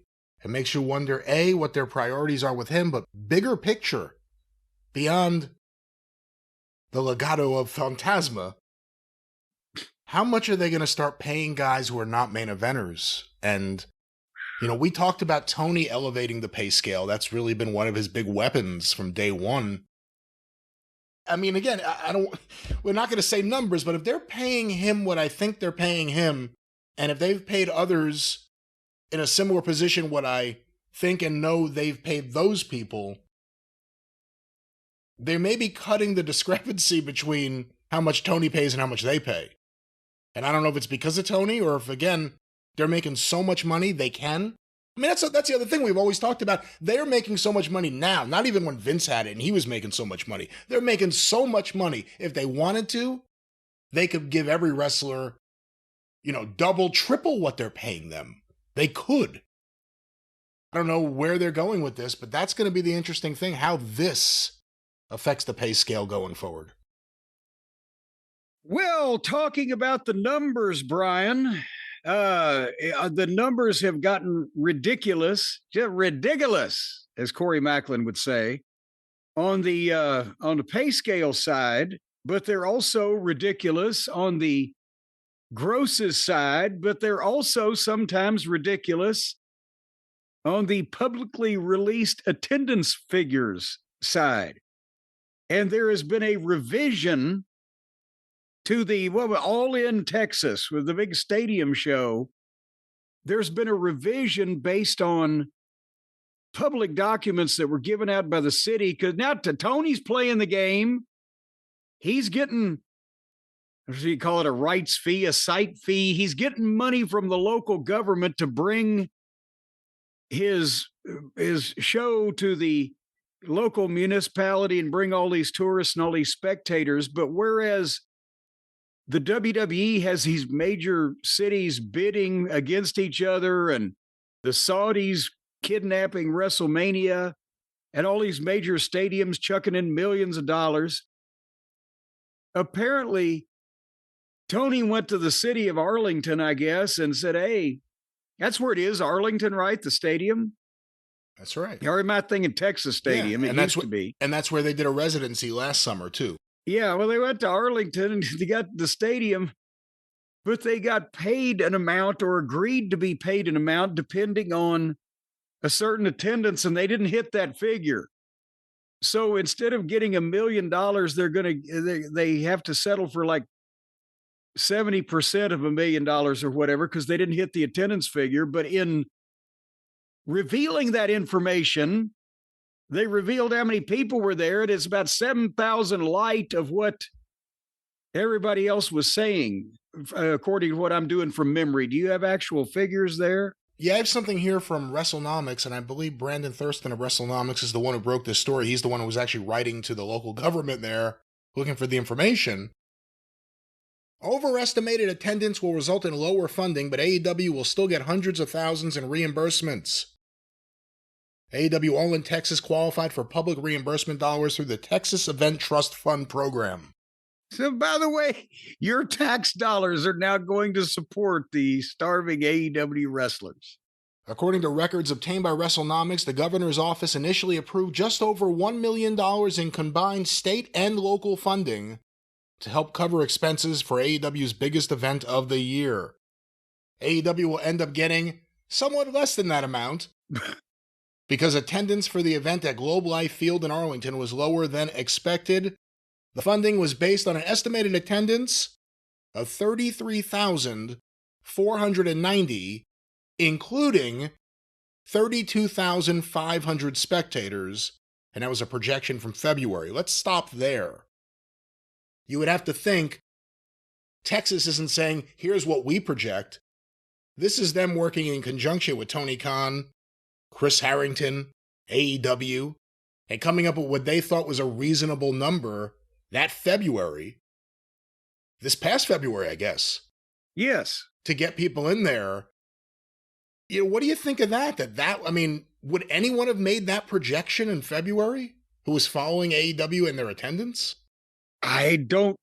Well, besides, did Uncle Dave ever say they were going to do that much? He would have probably been the one. But again, you're pulling a number out of your ass, really, whenever you extrapolate a show that far out of what it's going to do in any company in wrestling. So they were just hopefully a little smoking a little of the hopium, and they didn't want to go too far because then the city would say, well, where else have you done these type of things? Well, Wembley. Where else? Well, Wembley. So I think they tried to make it something probably that was still get them some money and that they thought might be achievable, but at the same time wouldn't raise any red flags where the city was going to delve into it for more information. But they ended up Tony was claiming it would be 29,000 at the end of the show. Oh, it all said and done about 29,000 people. That's right. And I think the ticket sales were actually 27,000, but that includes or tickets distributed, including tickets sold. But the point is, how many did the state now or the city or whoever's issuing this document, how many did they say actually were there in the building now? The number in the building, according to the official documents, the actual attendance was 23,759, including 21,973 spectators. So when we get the 23 figure, that includes all of the employees and crew people, everybody else, and the total number of humans in the building and spectators was just under 22,000. So it still is a hell of a crowd. Yay. Yeah. But the problem is that now we see what were tickets sold originally reported as? Was it up to 27 something thousand?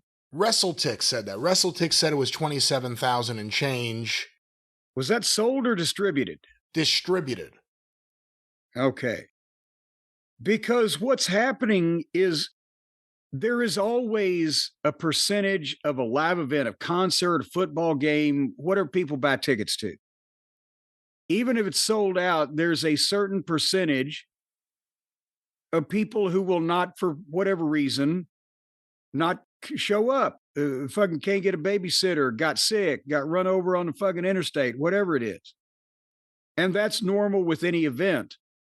And I think we've illustrated in the past when we've talked about big show attendance and versus this and that a lot of times it can be 8 or 10%, 8, 10, 12% thereabout when you have a big event and you're dealing with multiple people coming from different, more far off places. But going from 27,000 distributed to 22,000, that's 5,000. That's about 20%. That would be heavy. And that night, Tony Khan said 29,000 he thought it would be. Well, yeah, when all was said and done. Well, all's been said and done, and it wasn't. But the point I'm making is, I think a lot of those are comps that they had out that people got the tickets for free and weren't that motivated and didn't come. And the only reason there's that many comps is either if you're going to die and you just got to get people in there, or you've gotten a ton of advertising. But to have, 22 and that 21,973 is still a spectator number instead of paid attendance, right? That's the paid attendance was not they weren't working with the payment they make from the government on a paid attendance. It was the amount of people. And that may be another reason why they threw out a bunch of fucking tickets. Like, get people in here because then we're going to lose this $1 million or a portion of it.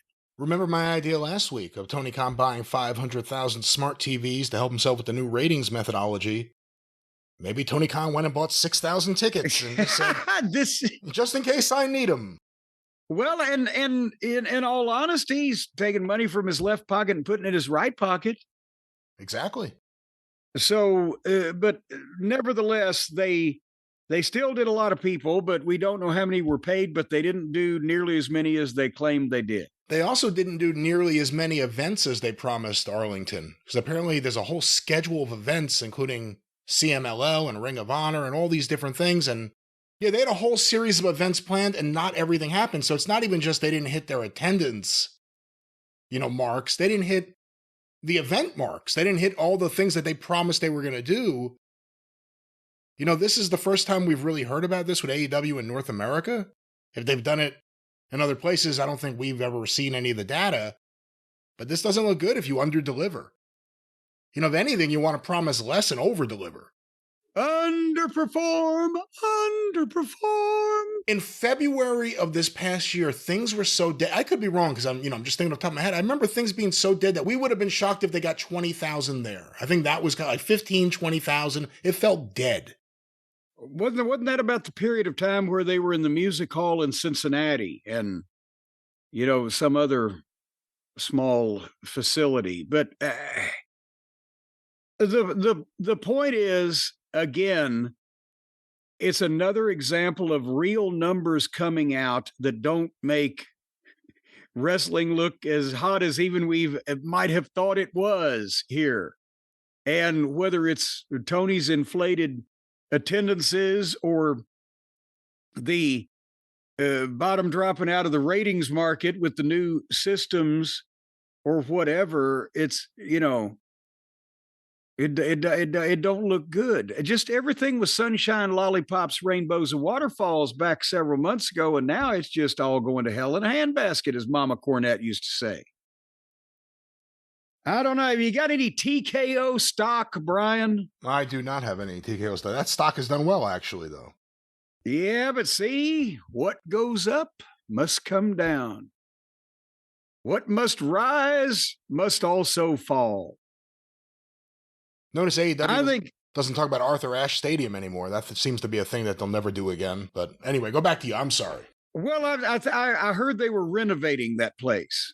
There's renovations going on there. They're turning it into a peep show after the AEW fans found out where it was. The regular tennis snobs snooty snobs from the tennis people won't go there anymore. So they're turning it into a adult theater and a peep show booth so they can get the AEW crowd back in. But nevertheless, what I was about to say was, what we'd all need to do, Brian, is we need to tighten our belts. We need to figure out ways to do things differently. Because the wrestling promotions now, they're trying to squeeze every dollar they can out of us. And at the same time, so is everybody else. And at the same time, the shit has never been worth watching for free any more than it is right now. You know how we're going to be able to do that, Brian? Have you figured out where I'm going with this? I have not figured it out, and I can't wait to see what it's like to get there. Well, I'll tell you what, you don't have to jump the shark. You got to surf the shark. Surfshark VPN, our brand new friends, folks. If you think that the wrestling companies have jumped the shark with how much they're trying to charge you and make you pay and the hoops that you have to jump through just to watch their programming, then you got to surf the shark and go to our friends at surfshark.com because they have the key. Not only we've established that the smart TVs and the smart stoves, the smart refrigerators, the smart microwave, and I'm looking at you, you fucking can opener. I don't trust my fucking can opener.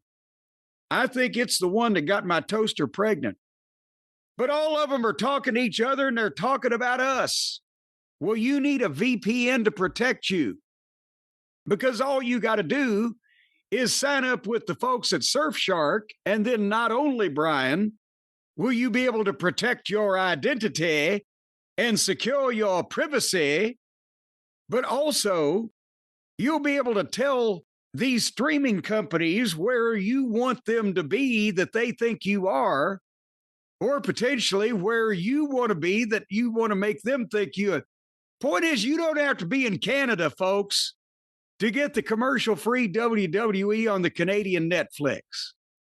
You can just tell Surfshark to tell these greedy son of a bitches that you're in Montreal or Vancouver or maybe even Saskatoon, and then you can watch WWE commercial-free.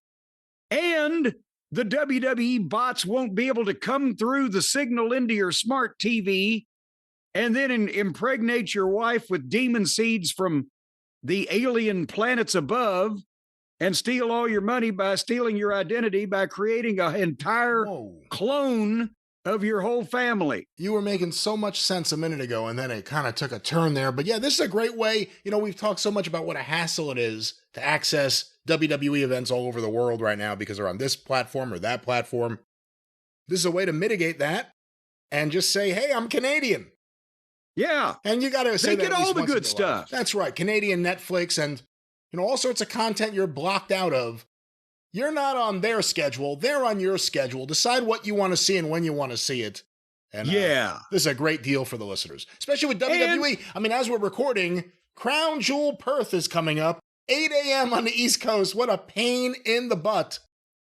But now with Surfshark, I guess I would still watch it at 8 a.m., but I can watch it on whatever platform I can watch. Surfshark will not help you change the time of day. However, you got to go to a completely different site for that. I know they're good, but it is just not their area of expertise. But at the same time, folks, that you can watch all of this content that we all talk about on the wrestling programs, you can protect your privacy from all these snoopy people. Because they are a VPN, and the P stands for privacy, and the V stands for very privacy network. That's what it means in my world. So again, folks, if you want to be safe and secure, if you don't want your family to be the victims of international online terrorists that are going to come through your walls and come out your plugs and kick your dog, and if you want to watch a bunch of WWE and you don't have to admit who you are, they'll think some Swahili warrior in Switzerland is watching the show instead of you. So you could, like when you watch porn, for heaven's sake, just down low. You started off where making nobody sense, knows, and then you just went completely off the rails. Ladies and gentlemen, let's get secure real. your privacy with Surfshark. Go to surfshark.com/JCE. Use the code JCE at checkout, and you're going to get 4 extra months of Surfshark VPN. When you sign up for the year, you're going to get 4 extra months. That means you get, most years have 16, except if Surfshark changes the months in the year.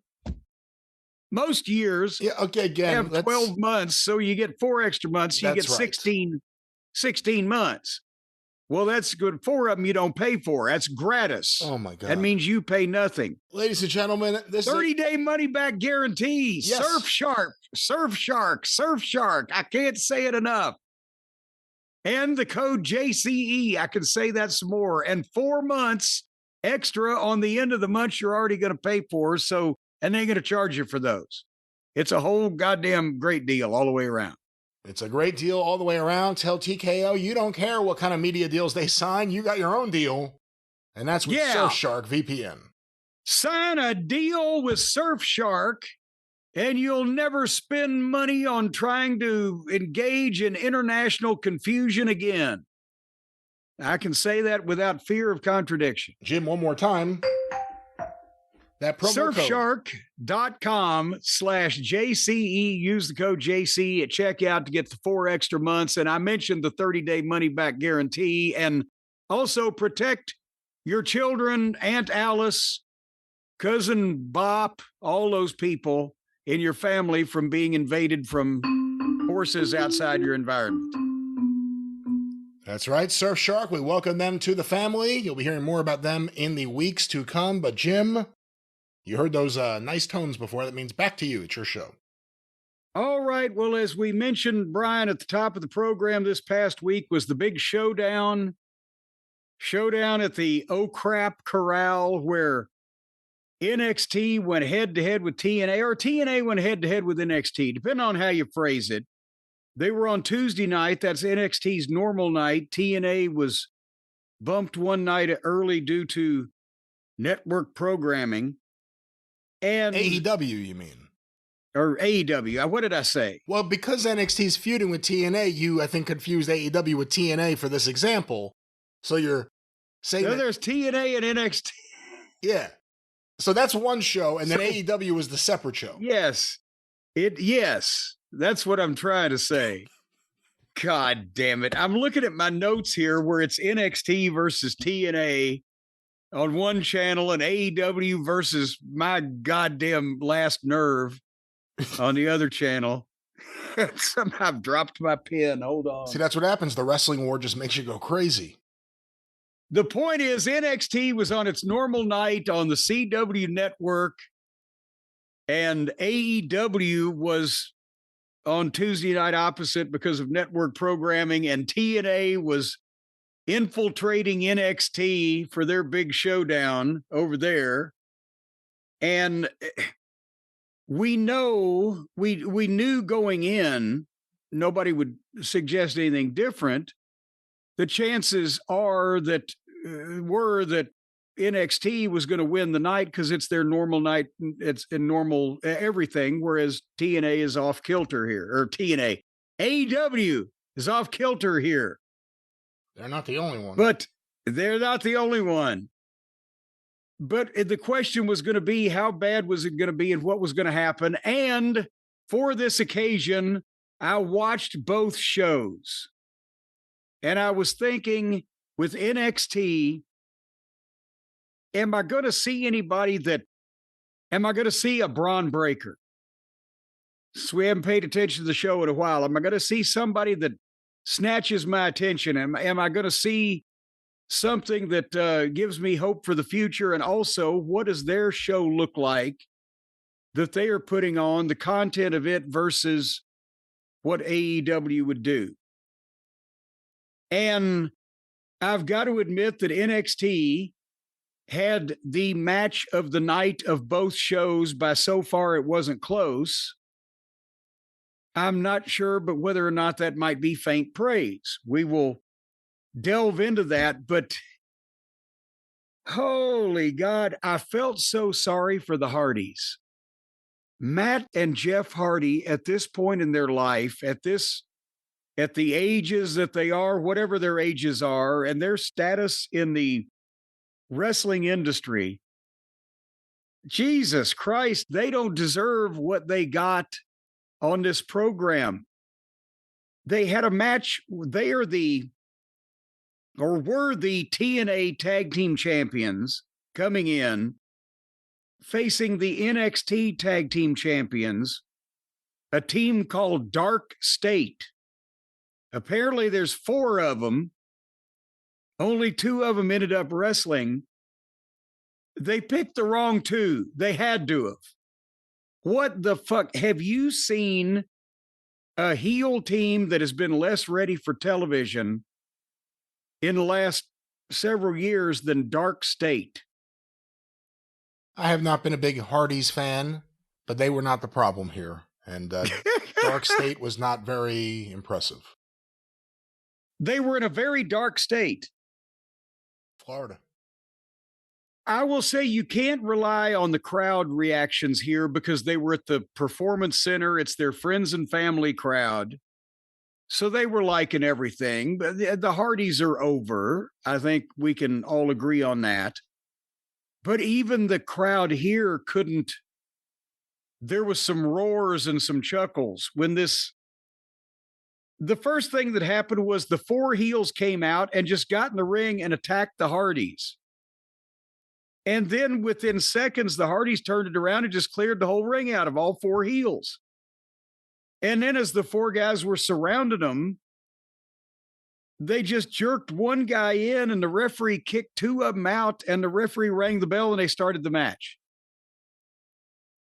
And okay, so then I waited for a while to hear the announcers say the names of the 2 individual guys in Dark State, and after a while, I forgot to pay attention. So I'm not sure what. Osiris and Lennox, I jotted it down. The first heel double team, they grabbed Jeff Hardy. And instead of grabbing him by both arms and shooting him off into the ropes where he would come back and they would do something like you normally do, shoot the guy forward, they grabbed him by both arms and they shot him backwards where he was backing into the ropes. And that doesn't really work anyway, right? You can't get any fucking oomph into a backhanded arm shoot off. But as he's coming back, the heels, instead of going for like a double elbow or a double clothesline or what, they both started doing something different. One was going for a gut shot and the other would look like he was going high. And Jeff just kind of ran in and squinched his face up. And when he felt contact on his midsection, he took a bump. The other guy had never even thrown anything.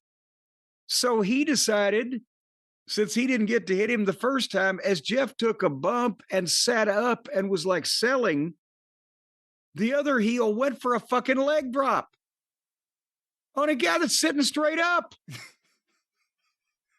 And he just dropped flat of his ass right behind Jeff. Missed completely, never touched Jeff's body in any fashion. Just leg dropped the mat, and then Jeff heard the big bam behind him and thought he'd kicked him or something and took a big bump back off his ass. Like, oh, golly. What the fuck? Jeff didn't move. When the guy went for the leg drop, Jeff was sitting there, and he was still sitting there when the guy hit the mat. He just missed a stationary sitting target. And I wrote, Osiris might not have made OVW TV at this stage of his game. Lennox is green, but he's got some potential. But then they got the heat on Jeff. Matt made a comeback. And they stopped him, and it went back and forth, and the heels were going to go for the doomsday device on Matt. And Osiris had Matt up on his shoulders. Good God. For some reason, as Lennox is going to the top rope to come off with a clothesline, Matt is struggling, trying, like in a working way, trying to punch the guy in the head or get off his shoulders or whatever. And maybe it was going to be a deal.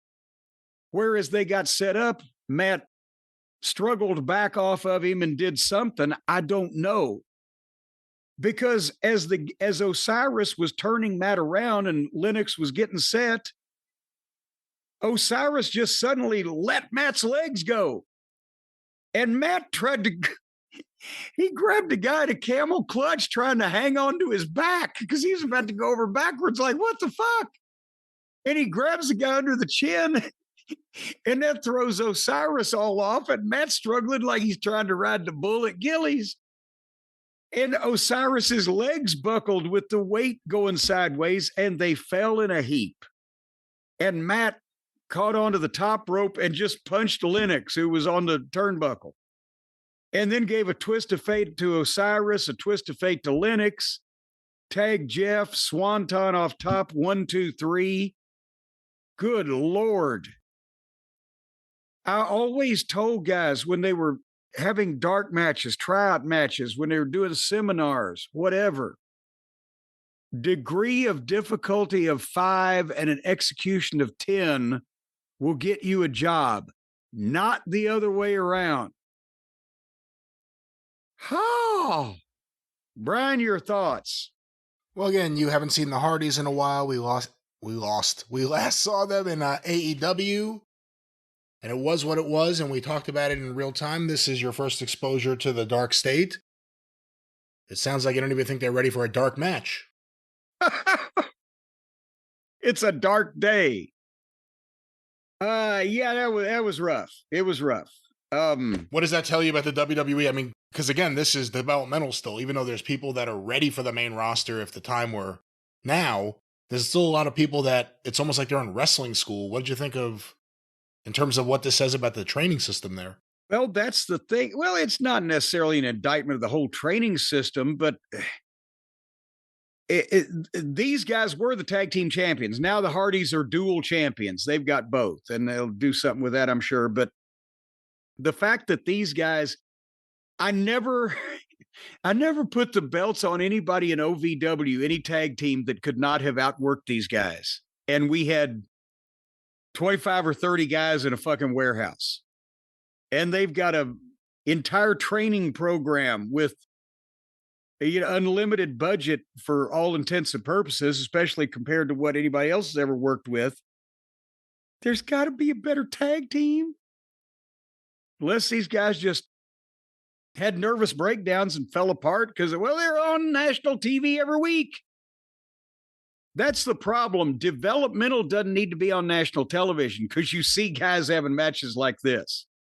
And those fuck ups were shit that you've seen a number of OVW television programs. Guys would miss shit or show greenness, but there was no obvious fuck ups to the level that we're going to talk about here again in a second that we're on this program. It's being broadcast to the nation. And it's like, showing the fucking guys with their pants down before they're dressed is like they're not ready for this. They're not ready for a wide audience. Need a lot of work. You know what they had next on this program that I was trying to let impress me, Brian, NXT? The Women's Survivor Series match. Oh, for fuck's sake. They had 4 women from TNA and 4 women from NXT with Jordan Grace, who I guess has gone both ways, as the referee of the thing. And as a Survivor Series elimination match, the segment started with entrances at 9:24 and ended 29 minutes later. And I don't know all these girls' names, and I didn't give a shit. But did you see the finish? Yes, I watched the match. What did you think about the one girl doing a reverse zinc? The Fosbury flop is a recognized high jumping technique. I think the zinc should forever be known as when somebody looks like they're just trying to commit suicide in a wrestling ring and just diving into the unknown with nobody there. She did a reverse zinc. So 2 of the girls carefully helped each other balance on the top rope, and then they both backflipped off.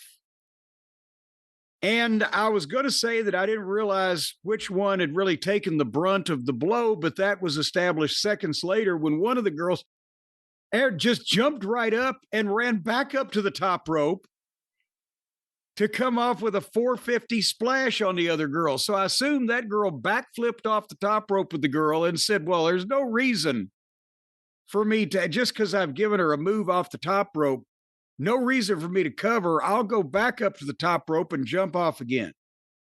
So she goes back to the top rope and she jumps off to do a 450 splash on the other girl, but the other girl got her knees up. Kind of, sort of, because the flipping girl landed on her feet first and then kind of rolled forward across the knees. So it looked a little suspect. Then the girl who raised her knees leaped up to her feet, ran toward the ropes away from her opponent, jumped up on the second rope, and did an inverted. It wasn't a backflip. It wasn't a moonsault. It was a forward flip, but she was moving backwards. She jumped off the second rope, did a forward flip while moving backwards, and was supposed to catch the other girl with a Cody cutter. But she came up like 3 feet short and just landed in front of the other girl. She might have grabbed her cheek with her hand on the way down when she reached out. And boom, right in front. And then the girl realized she'd gone past her and she just fell forward anyway. But then our old friend Jane Wayne Gacy, remember her? From back when we used to watch NXT before we regained a level of sanity? Jane Wayne Gacy is the NXT champion now.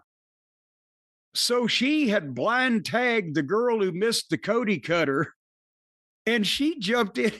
Now, the girl that missed the cutter, it looked like she fucked herself up. Bam! She probably knocked the breath out of herself. But the other girl... And you haven't given any names. I believe that was Saul Rucka or Ruka, however you pronounce it. Saul Rucka. Saul right now. Well, she landed there in a heap, but the other girl just kind of fell face forward. But that was the girl that needed to drop the fall. So Jane Wayne Gacy had blind tagged Saul Rucka, and then Jane ran in and stole the pin on Faceplant Girl. Christ on a cracker, 30 minutes to get there. What'd you think? Every time I say anything negative about NXT, people just go crazy. I always say it's not a great show, and people are like, it's a great show. No, it's not a good wrestling show.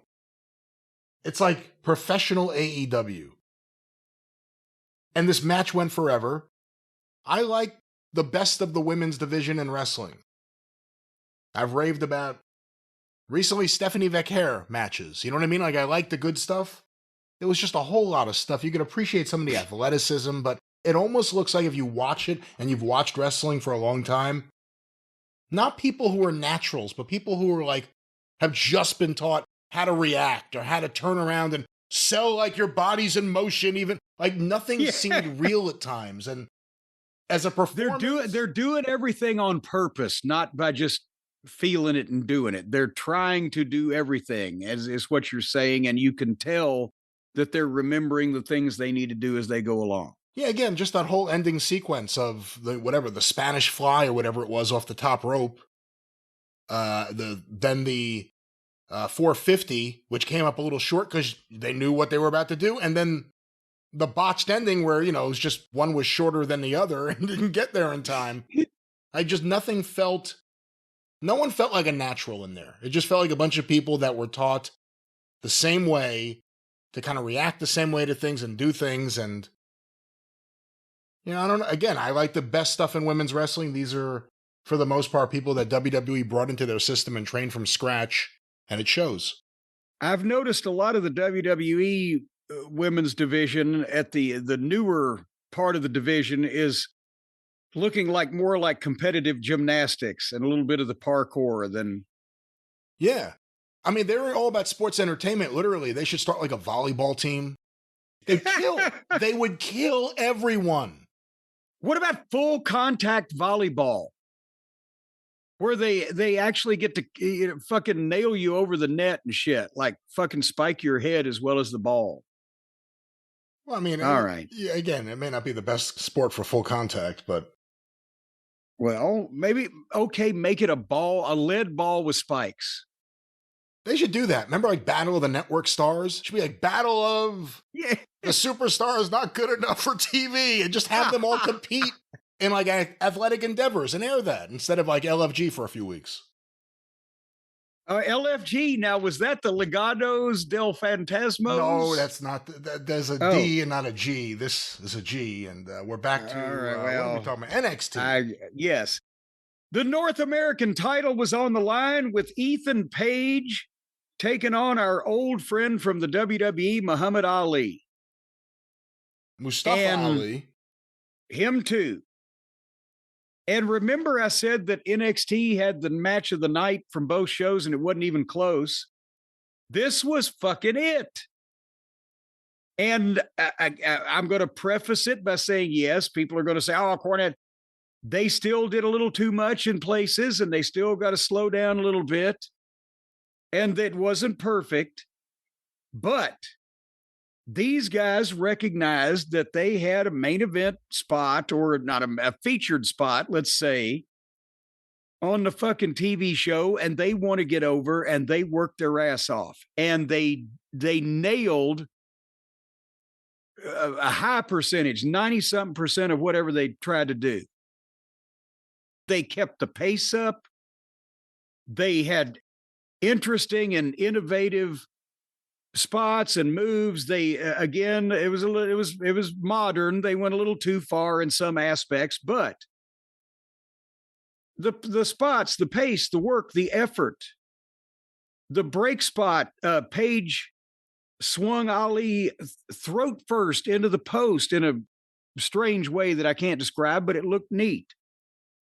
There was a spot where Page dropped Ali face first on the top turnbuckle and then hit him with a big kick, and Ali took a bump ass over tea kettle. And Page went for the cover, and Ali backbridged out and then collapsed from the effort. It was odd, but it got a pop. There was some different things here. Ali took a hell of a face first into a lower turnbuckle for a 2 count, and he gave a nice tornado DDT for another 2 count. And right as they went for this Ali did a big dive, and both of them went over the announce desk, and what a bump that was. I wrote, they're hitting everything, but they're pressing their luck. I'm like, something's going to go bad unless they go, because the people were with it. And Ali's, when they came back from the bump over the goddamn desk, Ali's foot was wrapped in one of the audio or camera cables, and the way that he did it, I'm not even sure yet that it wasn't an accident, because he got it around his leg and it stopped him. It distracted him as he was trying to climb to the top rope. And I'm wondering, did he fasten it that well and that smoothly and do it that realistically, or was it just a happy mistake or happy moment? But Page pushed him off the turnbuckle all the way almost to the railing, boom, and then threw him in with the cable still around his leg and hit a twist of fate on him, 1, 2, 3. Yeah, that push looked pretty brutal. I think he wanted to go about 2 feet farther and land a little different way, but he, knock on wood, he's all right. But again, it wasn't perfect. It was starting to be a little much, but by far the match of both shows, and they did it in 15 minutes. So the time flew by because they were busy. Shit was going on, but they didn't stay forever. And they would actually sell shit at some point in the middle of things to give it some oomph. But and the fans were in this. Yes. And again, hometown, that's their building, but there was some other things that night that they weren't nearly that much into. They didn't need to be biased to like this. So that was, of this show, that was the thing that I remember and really that I would have watched on purpose if I was just a regular guy walking down the street, peeping into people's windows to watch their TV. So obviously it started with pure hatred because of his silliness in TNA. And then in AEW, you would watch Ethan Page. I would tell you I thought he was all right, but he really didn't get a chance to do too much shit. And some of the stuff he was involved with was just terrible. Now that he's in NXT, what do you think of him? Seeing him actually work a one-on-one match that isn't surrounded by silliness or anything. No, he's good. He's good technically, and he obviously mentally knows how to put this shit together to where they did a heck of a job here. I'm sorry to say that I think he can be employed in some aspect for some time. With the physique and just the general overall aura, I don't see him as a main event guy, but he was better here than many of the fucking folks that we see on the roster on a weekly basis. I mean, the main roster is what I'm saying. So he's got something, but we're not looking at the next Braun Breaker here. I'm sorry. You know what else I was sorry about? Did you watch one of those backstage segments? I don't know. No, I skipped all of that because time was limited, but I was sorry that wasn't the main event. They had to give us one more match. We had the men's 8-man TNA versus NXT elimination match with special referee Joe Hendry, who also, like Jordan Grace, goes both ways. And works in both places, just to clarify. Yes, he's not on either side, TNA or NXT. That's right. He's been in both fucking trying to find some perverted thing to say. I see what's going on here. He's been in both positions. he's been on both ends of the spectrum, so to speak. This was TNA's team was Moose, Santana, Mike Santana, formerly of AEW, Frankie Kazarian, who I love. He's a great worker, great athlete, great guy. He looks like he'd been microwaved. He's really tanning. And who else was the other fellow on that team? God damn it. Dick Slater. Was that his name? I Or don't was think it? it was Dick Slater. I'm trying It to was remember now, Slater. too. Someone Heath Slater. No, Leon Slater. Oh, Was Leon that him? Slater. Yeah, I don't know. Maybe. Sounds right. Could be. Carlos Slater. I don't know. Anyway, they were against Team NXT of Javon Evans, Miles Bourne, Trick Williams, and Ricky Starks / Saints. And the entrances were 10 minutes. And then here's the thing. Now you've got 8 more guys. Everybody looks like an athlete. There's no, there's nobody in this group that was like the tag team champions in the Seg 1 and just didn't need to be on television. But it was 100 miles an hour with move after move. You can barely keep straight who's on whose side when they're moving in and out that quickly, or who's on whose team. Nobody fucked up anything that I saw, but I zoned out. And the highlight was they had a spot for Javon Evans where he could come in and dive everywhere and do all his shit right before he got eliminated. And he dove over the top on Moose and almost landed on his head, but he did this and that and the other thing. And he's a bouncy young fellow is what he is. And he bounced all over the place. And then he missed some kind of kick on Kaz and got pinned. And I was, again, I loved the match with Sami Zayn the other night on whichever show it was. He needs to slow down. And I'm not, again, people are going, Cornette's the old man. He's telling him slow down. That's why he's popular, because he's so fast. He does all that stuff. I'm not saying slow down and grab a headlock. Slow down enough to hit everything and don't break your own neck. That level of slow down. There was a point where he was running from thing to thing so quickly to hit everything and make people excited. And that's his big moment before he gets eliminated. But you could tell when he went for that dive over the top on Moose, where he was going to cannonball him, and Moose was supposed to catch him in like a fuck upside down type of powerbomb position. The one time that Evans didn't get a lot of bouncy was when he went over the top rope, and he had done these things beforehand, and you could tell as he was going over, he looks like he's not as fast as he was a second ago. His legs may have given out. He didn't get the jump on that, and he almost went head first to the floor before Moose could catch him around his thighs.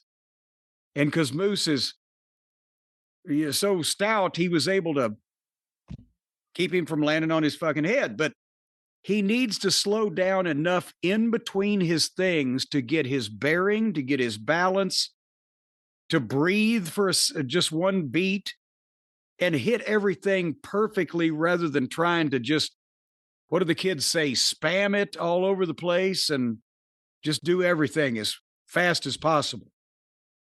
That kind of slow down. And finally, Trick walked out on Saints.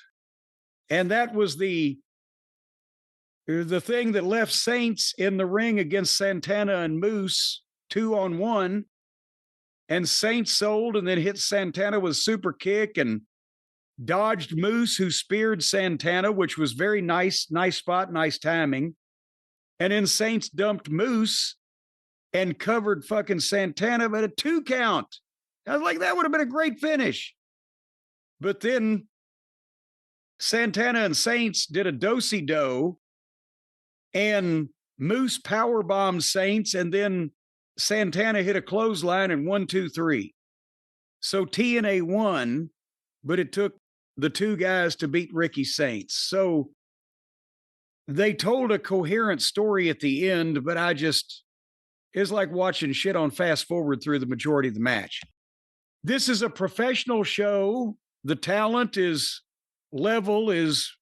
all over the place, as we saw. And I mean, it's not insulting or confusing or necessarily this one that I saw, a parody of wrestling to the extent that AEW has become. We'll get to that with the Molotov cocktail hour.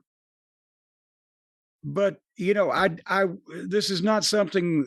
The NXT show is not something I would look forward to watching on a weekly basis based on this. Brian, is that far off your mark? No, I mean, that's kind of the way I feel. And you're not even talking about any of the backstage segments, and we didn't see some of the usual characters doing some of the usual vignettes that we've seen in the past. But, I mean, Ava in the back, those segments are just cringeworthy every time. I don't know if we have to revisit NXT for a while. As far as that main event goes, Javon Evans is incredible. That one move he does where you set him to the ropes and he like jumps into the rope and jumps. Yes. It looks so cool. It's not something I've seen too often, if ever. So, yeah, that was all right. And if he gets over, people will start doing it, and they've got to. Remember, I said I would tell anybody on the same show or same brand that Javon Evans was on, nobody else can dive over the top rope. Fuck it. This guy's got it. Why do something second best anyway? That's what a lot of guys don't realize these in the territory days when there was competition amongst multitudes of wrestlers. You'd steal some shit when you could that got over, but you wouldn't do somebody else's shit around on the same show or in the same territory if the other guy did it better than you. Because then you just look like a goddamn idiot. But nevertheless, yes, Javon, they need to keep him special. But I don't know, Brian, at this point, I know it was a head-to-head thing. But to be honest with you, at that point in time, I had to get a little rest. I had to take a little nap. I had to go to sleep in between shows so that I could just have the strength and the courage to go on. Do you blame me? I can't blame you for that. It's a long road with all this wrestling. The road is long with many a winding turn that leads me to bed. I go to bed like I'm dead, and I sleep the sleep of the corpses, ladies and gentlemen. I sleep the sleep of the undead because I am on a Helix sleep mattress, and they will put you 6 feet under, baby. I'm telling you. I'm surprised. We're not telling them that. They're not going to put anyone 6 feet. What the hell kind of thing is that even to say? Figuratively. 6 feet under a cloud of wonderful sleep. That's what, because I'm surprised if you're sleeping on a Helix mattress. I'm surprised that people who sleep on a Helix mattress can even pass a medical test. If you're laying on your back with your hands clasped over your chest on a Helix sleep mattress, and somebody was to walk by and put a little flower in your hand, you'd pass for a corpse. They would just go ahead and box you up. And I'm surprised that you decided to go down this road here, but of course, you don't even have to move around on the Helix mattress. Sense. Why would you be 6 feet under a cloud? Why would that be comfort? It's 6 feet on top of the cloud, but you're on the cloud. No difference. There's no distance between you and that cloud. A good night's sleep, a Helix sleep night's sleep. We love them here. Why do you want to be in the middle of the cloud? You won't be able to see shit. You want to be under the cloud? Well, most people are. To see shit, are you going to be on your belly or your back? How many times in your life are you on top of the cloud versus underneath the cloud? But the whole idea and you can be on your belly or be on your back because Helix has mattresses for people who like to sleep in a variety of positions. Well, yes. So whether it's on your back, on your stomach, on your side, missionary, reverse cowgirl, they've got a mattress. Again, let's keep it professional. Well, they got professional mattresses. These people are paid to make them, and they sell them. They don't give them away. It's in some amateur goddamn deal. Helix, Helix, helixsleep.com. They got professional mattresses all the way around, and they got professional people that work on those mattresses. And if you want to know a professional that works on a mattress, you just call up Helix Sleep, and they'll fix you up. And now, if you've got a specific issue like snoring or back pain or sleep apnea, well, sucks to be you. But you can feel better on a Helix mattress because they got things that'll help that too. And all you got to do to sleep like you're under a cloud, at least 6 feet under it. Some people are 20, 25,000 feet underneath the cloud. But sleep, the sleep of the absolute peacefulness that comes after you've passed into the great beyond. Again, people won't be able to know the difference until you start to decompose. But right now, again, let's focus on the living, Jim, and let's focus on a good living situation, which means having a good night's sleep and a good mattress. You need a mattress you could trust, a mattress that will be there for you, and Helix Sleep has been there for us. It's not like the mattress is going to get up and leave on its own. Once you put it in, it's there for you until you take it out. You will never want it to leave. It is a fantastic The walking mattresses are extra. They have no walking mattresses, and we have no out of this ad. But what we're trying to say, ladies and gentlemen. What I'm trying to say is I'm trying to tell you the discount. Yeah. I'll tell you what it is. It's 27%. You can get 27% off site-wide right now exclusively for the listeners of this program if you go to helixsleep.com/JCE, helixsleep.com/JCE, 27% off site-wide any of these fine quality professionally made mattresses and funeral wreaths and flower arrangements not included. Because they wouldn't need to be, because again, we're talking about a great life, a great night's sleep. Many great nights' sleep lead to a great life. That's what the old mystics say, and you can have a great night's sleep with Helix Sleep. One last time, Jim, what's that promo code? Well, it's JCE. That's what all the old mystics say. That's right. How many old mystics do you know? I can't comment any further about this in a public forum. On a public forum. Then let's get back to the private forum. Yeah, I don't know where I am. Yes, under the harvest moon. So AEW tried to counteract the dominance on Tuesday nights. They're a Tuesday night titan, NXT are. And AEW tried to counteract this on their special night with Titty Tuesday. I'm sorry, hold on, that's Title Tuesday. I couldn't read my writing there. It would have been more enjoyment if it was Titty Tuesday. There was some big floppy titties, but the problem was it was the guys that had them. Anyway, they were back at Daly's Place in Jacksonville, Florida, and it looks like the set of a game show, but at least they feel at home there. And they started the show with a in-ring face-to-face with Hangman Adam Page and Samoa Joe. And this was a long-awaited confrontation, Brian, because as you will recall, Samoa Joe and Adam Page got mad at each other 6 whole fucking days ago. So I have been foaming at the mouth to see them go face-to-face. They shot that impromptu thing last week because they didn't have a pay-per-view main event, I guess, because maybe somebody else got one of the people that got hurt, screwed things up, whatever. So they manufactured a sudden reason for Joe and Paige to be mad at each other. Joe would be a great heel if they're switching him.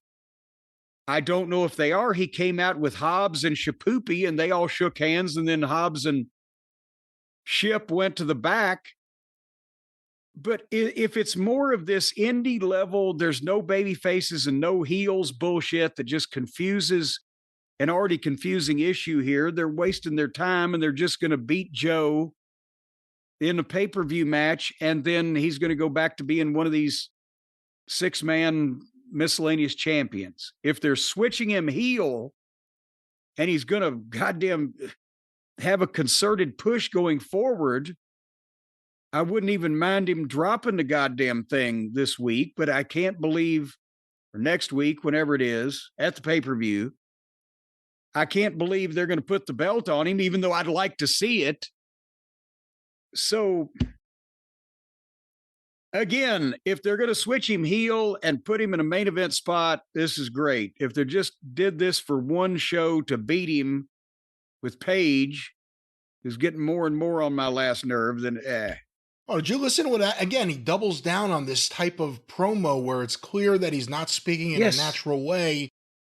And then eventually it always ends up with like, bring your best, or I want you at your best, or I used to look up to you, or you should look up to me. It's a phony delivery with phony enunciations of prepared material that he thinks sounds good in his head. And he's always got to growl it and sound fierce and like he's a tough guy. The better thing about this segment was that unlike everybody else, when Page is droning on in this fashion, he's an unappealing and unlikable babyface in traditional terms. You have to already like him to put up with this. You have to want to like the concept of him, the idea of him. But what Joe did was he just stood there and smirked at him, which is what Samoa Joe, if he was really the guy Samoa Joe is supposed to be, would do to this fucking guy. He would stand there and smirk at him. And Page goes on about, I gave you a shot because you and the others helped me with Moxley's bunch, but I will not let you take this from me. Joe cut a promo like a professional wrestler. He sounds more natural. He has a tone and a delivery and an inflection. And he called Page a pretender. He said, we had your back or you wouldn't be the man. Everything you said was true. But I forgot who I was, who my target is, the champion, and you are no champion. And Joe tore him a new asshole verbally with a pro wrestler's delivery and an attempt to have a serious interview segment that might draw money for a pay-per-view main event. And he told him he's going to choke him out and win his belt. Why don't they let this guy fucking go regularly, weekly on television instead of having green partners and meaningless multiple man belts? They are so short on either exciting heels or appealing baby faces that Joe could be either. And then Page tried to come back on him by yelling louder and tried to sound like a tough guy in front of a guy who could break him in fucking half. But Joe was still unbothered, even though Page had the last word. But Page was unintimidating, and I'm interested in seeing what they're going to do with Joe, but I will not hold out a lot of hope because I think they just manufactured this for one show, and then he's back in the deep freeze. What do you think? I mean, we'll see. It's weird that they would manufacture this for one show. At the same time, WWE's manufacturing stuff for one show. But no, it's weird that they would do that. Samoa Joe's so much better as a heel. I know they need top baby faces. He's not going to be the top baby face. They need a good heel that isn't in the Moxley group and that isn't in the Don Callis group. But again, I'm not convinced he's turning heel just yet. And it seems like Hobbs isn't either. So we'll see what happens there, but Adam Page is terrible. People like him. People swear that his promos are good, I guess because he puts so much passion into them. But if you listen to what he says a lot of words and enunciates them all clearly. Yeah, if you listen to what he's saying, he's full of shit, and he goes too long. He goes way too long. All righty. Well, speaking of going too long, I know a couple of guys who have gone about 3 or 4 years too long. They should have retired a while ago. Dick the Boozer and Ishii. That's a match we got. The worst American wrestler in the world. I can't say the worst Japanese wrestler in the world as long as Okada still draws a breath, but my God. Moxley took forever to wander into the building. They ring the bell. They went forehead to forehead. Again, Moxley and a Japanese baked potato with arms and legs. And they talked to each other, and then they traded 33 fake forearms that didn't land, and nobody took a bump. What? Who watches this? 2 ugly guys doing fake wrestling. Why? In what universe, in what planet can you live and look at these 2 guys just swinging their arms at each other, making no effort to put any body language in? making no contact, making no fucking effort to facially sell that they've been struck, just repeating it over and over and over and over. Because that's what their heroes from Japan. What? Am I just seeing? So, have I got the Roddy Piper They Live glasses on? Is everybody else seeing them hit each other? Or what is happening here? No, it looks bad. And the other thing is, this match went a while. Moxley sold more for Tomohiro Ishii than I think anyone I've seen him in the ring with for the last 2 years, at least. He sold more for Ishii than anyone else. Nobody thought Ishii was going to win. Ishii's broken down like everyone else, and Moxley gave him as much as he could without, giving him the win, which would have been stupid. But yeah, the stuff doesn't look good. The trading chops thing or trading blows in the middle of the ring that Moxley always does, it never looks good, and he goes to it every match. Sometimes he goes into it after all the heinous shit, where it completely doesn't make sense. But yeah, please, back to your expert review. Now that I've tried to pour bleach down your throat, I'm going to hit you with a devastating forearm shiver. And I'm going to wait for you. I'm going to tell you, do it to me. Now I want you to do it to me. Please hit me so that I can then in turn hit you again. It's just so fucking stupid. And we will do this until we speed up to the point where no one knows what the hell's happening and no one can see that no one's hitting anybody. Every time. So Ishii is 5 feet tall and nothing on him bends. He's like the goddamn Tin Man before they found the oil can. Hey, by the way, this is Title Tuesday. What title is this for? We ain't got there yet. There ain't no titles up yet. But it's like watching Sweet Daddy Watts wrestle is all if you've ever wondered, Brian, what it was like watching Sweet Daddy Watts wrestle at 5'4" and 402 pounds. Ishii. And they went about 15 minutes, and finally, the most boring finish possible that you can imagine for these two would be for him to just grab a hold in the middle of the ring and fucking lay there for a while, and that's what happened. Boozer choked him out. So that was that. Then the long-awaited 6-man street fight that it was challenged for by MVP on the behalf of the Hurt Syndicate against Ricochet and his stooges, Tia Leone and Bishop Khan. And as soon as Ricochet and the stooges came out, they fill the ring up with the horse shit. They throw chairs in the ring, and they got a garbage can and whatever the fuck. And of course, this, as we mentioned last week, it makes sense with what the Hurt Syndicate have done with these guys, except that they then brought these heels onto TV to have the tag team champions beat them in between the first match where these guys beat the Hurts and this match where the Hurts wanted revenge. So it's all fucked up. But nevertheless, the Hurts came out in the suits for the street fight.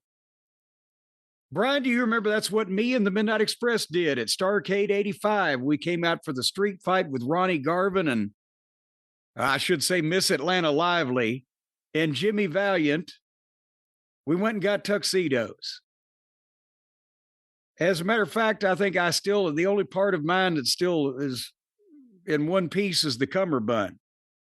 But anyway, they started a 6-way on the ramp. They had the chairs and the trash cans in the ring. It was the same shit that everybody does in these situations. The Hurt Syndicate look good because they're grown men in suits, and they can work, but God damn, this is tough. The big one, Leone, is not good. Not good at all. Not good in a variety of ways. How? Let me count the ways. I can't. And nobody cares about the heels because Ricochet only has, this guy's kind of an annoying douchebag heat. And poor Bishop Khan has the potential of the bunch of them because he's got size unlike Ricochet, but he's also can work a little unlike Leone. But a street fight is above these heels. Ricochet doesn't know how, and the other two are too green. And they barely used the ring for a lot of it. They broke 2 tables ongoing in the match, and then Ricochet, they put Shelton on a table in the middle of the ring after they've already broken 2. And then Ricochet does a backflip off the top rope onto a splash onto Shelton, and he's so small it didn't break the table. And the people are like, eh. So 2 more guys just ran and jumped on it and broke it. And why did they break the other 2 tables first if they were setting up that spot? But hold on, there's more. They got another table in the ring. I wrote this one in. Lashley speared all 3 of them and put Leone through a table on the floor. So there's number 4.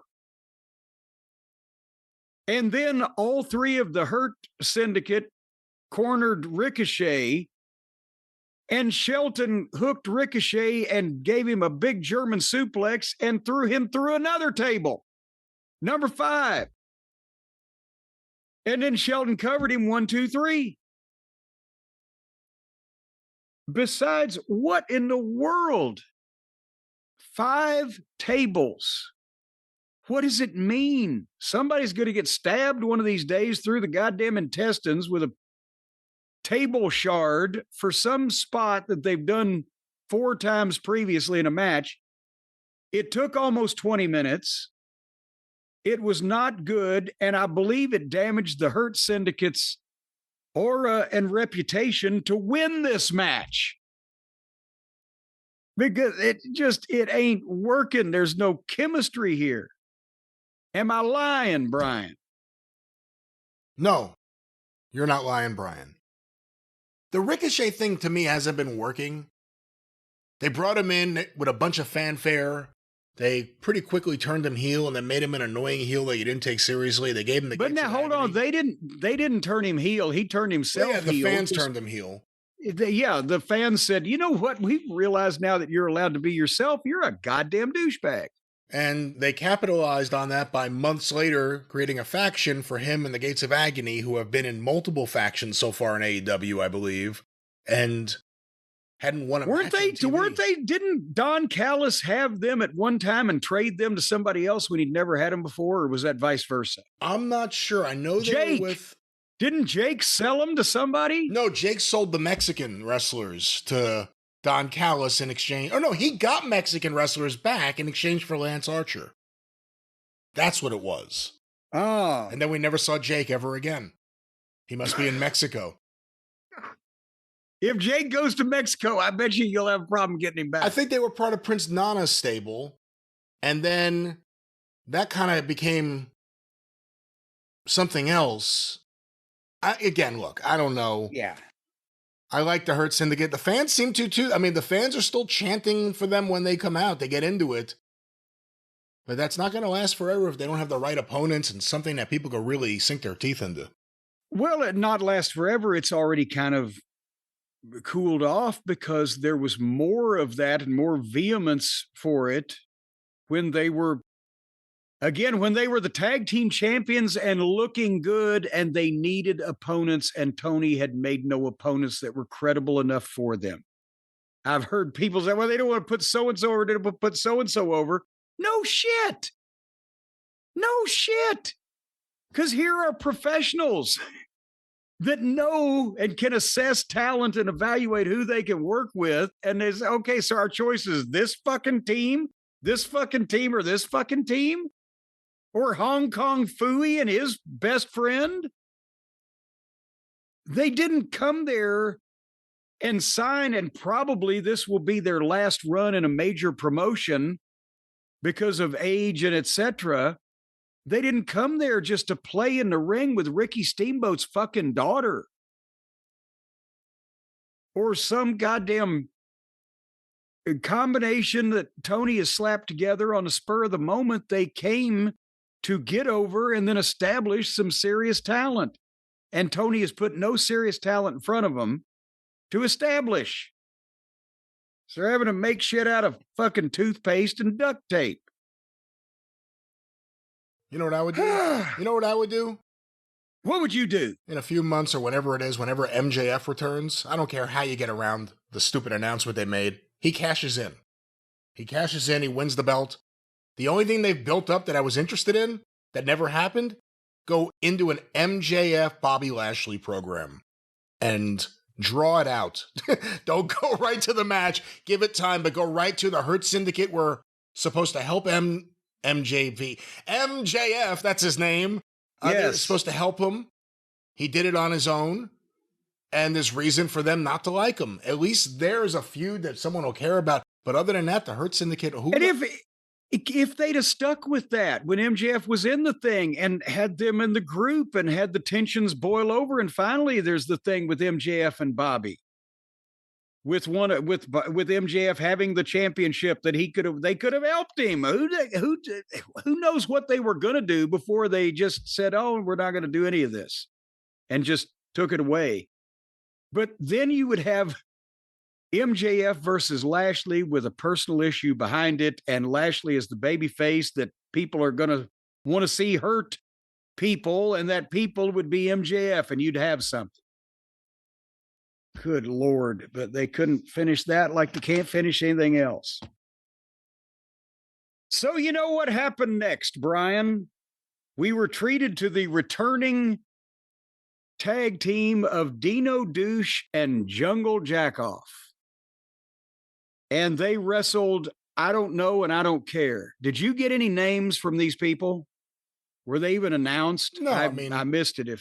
This was a squash match, which shows you how squash matches could work nowadays. Just let guys go out there and, win quickly and get them over. But I didn't get the names, no. But having said that, you got to be judicious with who you choose to try to get over, because we're back in 2020. The only thing, he's not in his loincloth. He's still dressing like a mechanic with an empty knife holster on his belt, like a hunting knife is supposed to go there. But it would be somewhat ridiculous if you let a guy wrestle while he was wearing a hunting knife visually. So why don't he take the goddamn holster off? What is that a fashion now with these young jackoffs that are sons of legitimate stars? No, I think it's a thing where if CM Punk kicks the shit out of you, you start carrying a knife. I'm not going to let this happen again. Come get me now, Punk. Either that or they're building up to a celebrity crossover with Mark Sanchez. All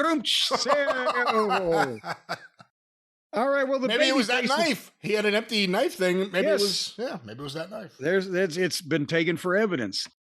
The baby faces won in 2 minutes over these guys, but there's, again, the kid, except the loincloth and the fucking dinosaur. It's 5 years ago. It was underneath then. The people like hearing the Baltimora so they can go, whatever. But seriously, he's 5 years older and deeper in debt, is Jungle Jack. The Hardley boys were watching with the other marks in the stands this match, and then they came to the ring and pulled Jungle Jack out. And then they got in the ring and made the big production of leaping into Dino's double choke slam grip, but then they double ball kicked him and gave him the shitty knee lift. Now they've got the giant lizard selling that shitty little double knee lift that they do that has never looked good, and there's not even any way to take a bump off of it. It's just bleh. And then they double super kicked Jungle Jack. Little Nicky never even took his glasses off, so they're really taking this seriously. And then they challenged him for a match at the pay-per-view and gave Jungle Jack off the phony flipping tombstone. And nobody cared. They didn't care that the Buckaroos beat these baby faces up, and they didn't care that the baby faces are going to get a match with the Buckaroos. They don't care. What are the Hardley boys right now, little Maddie and Nikki, what are they contributing? everything is either comedy with tongue in cheek and just they're jacking off, or they come out and do an angle like this that they don't fart. People don't care. And then they have a match where they do the same shit they always do. What are they contributing to this operation? Nothing.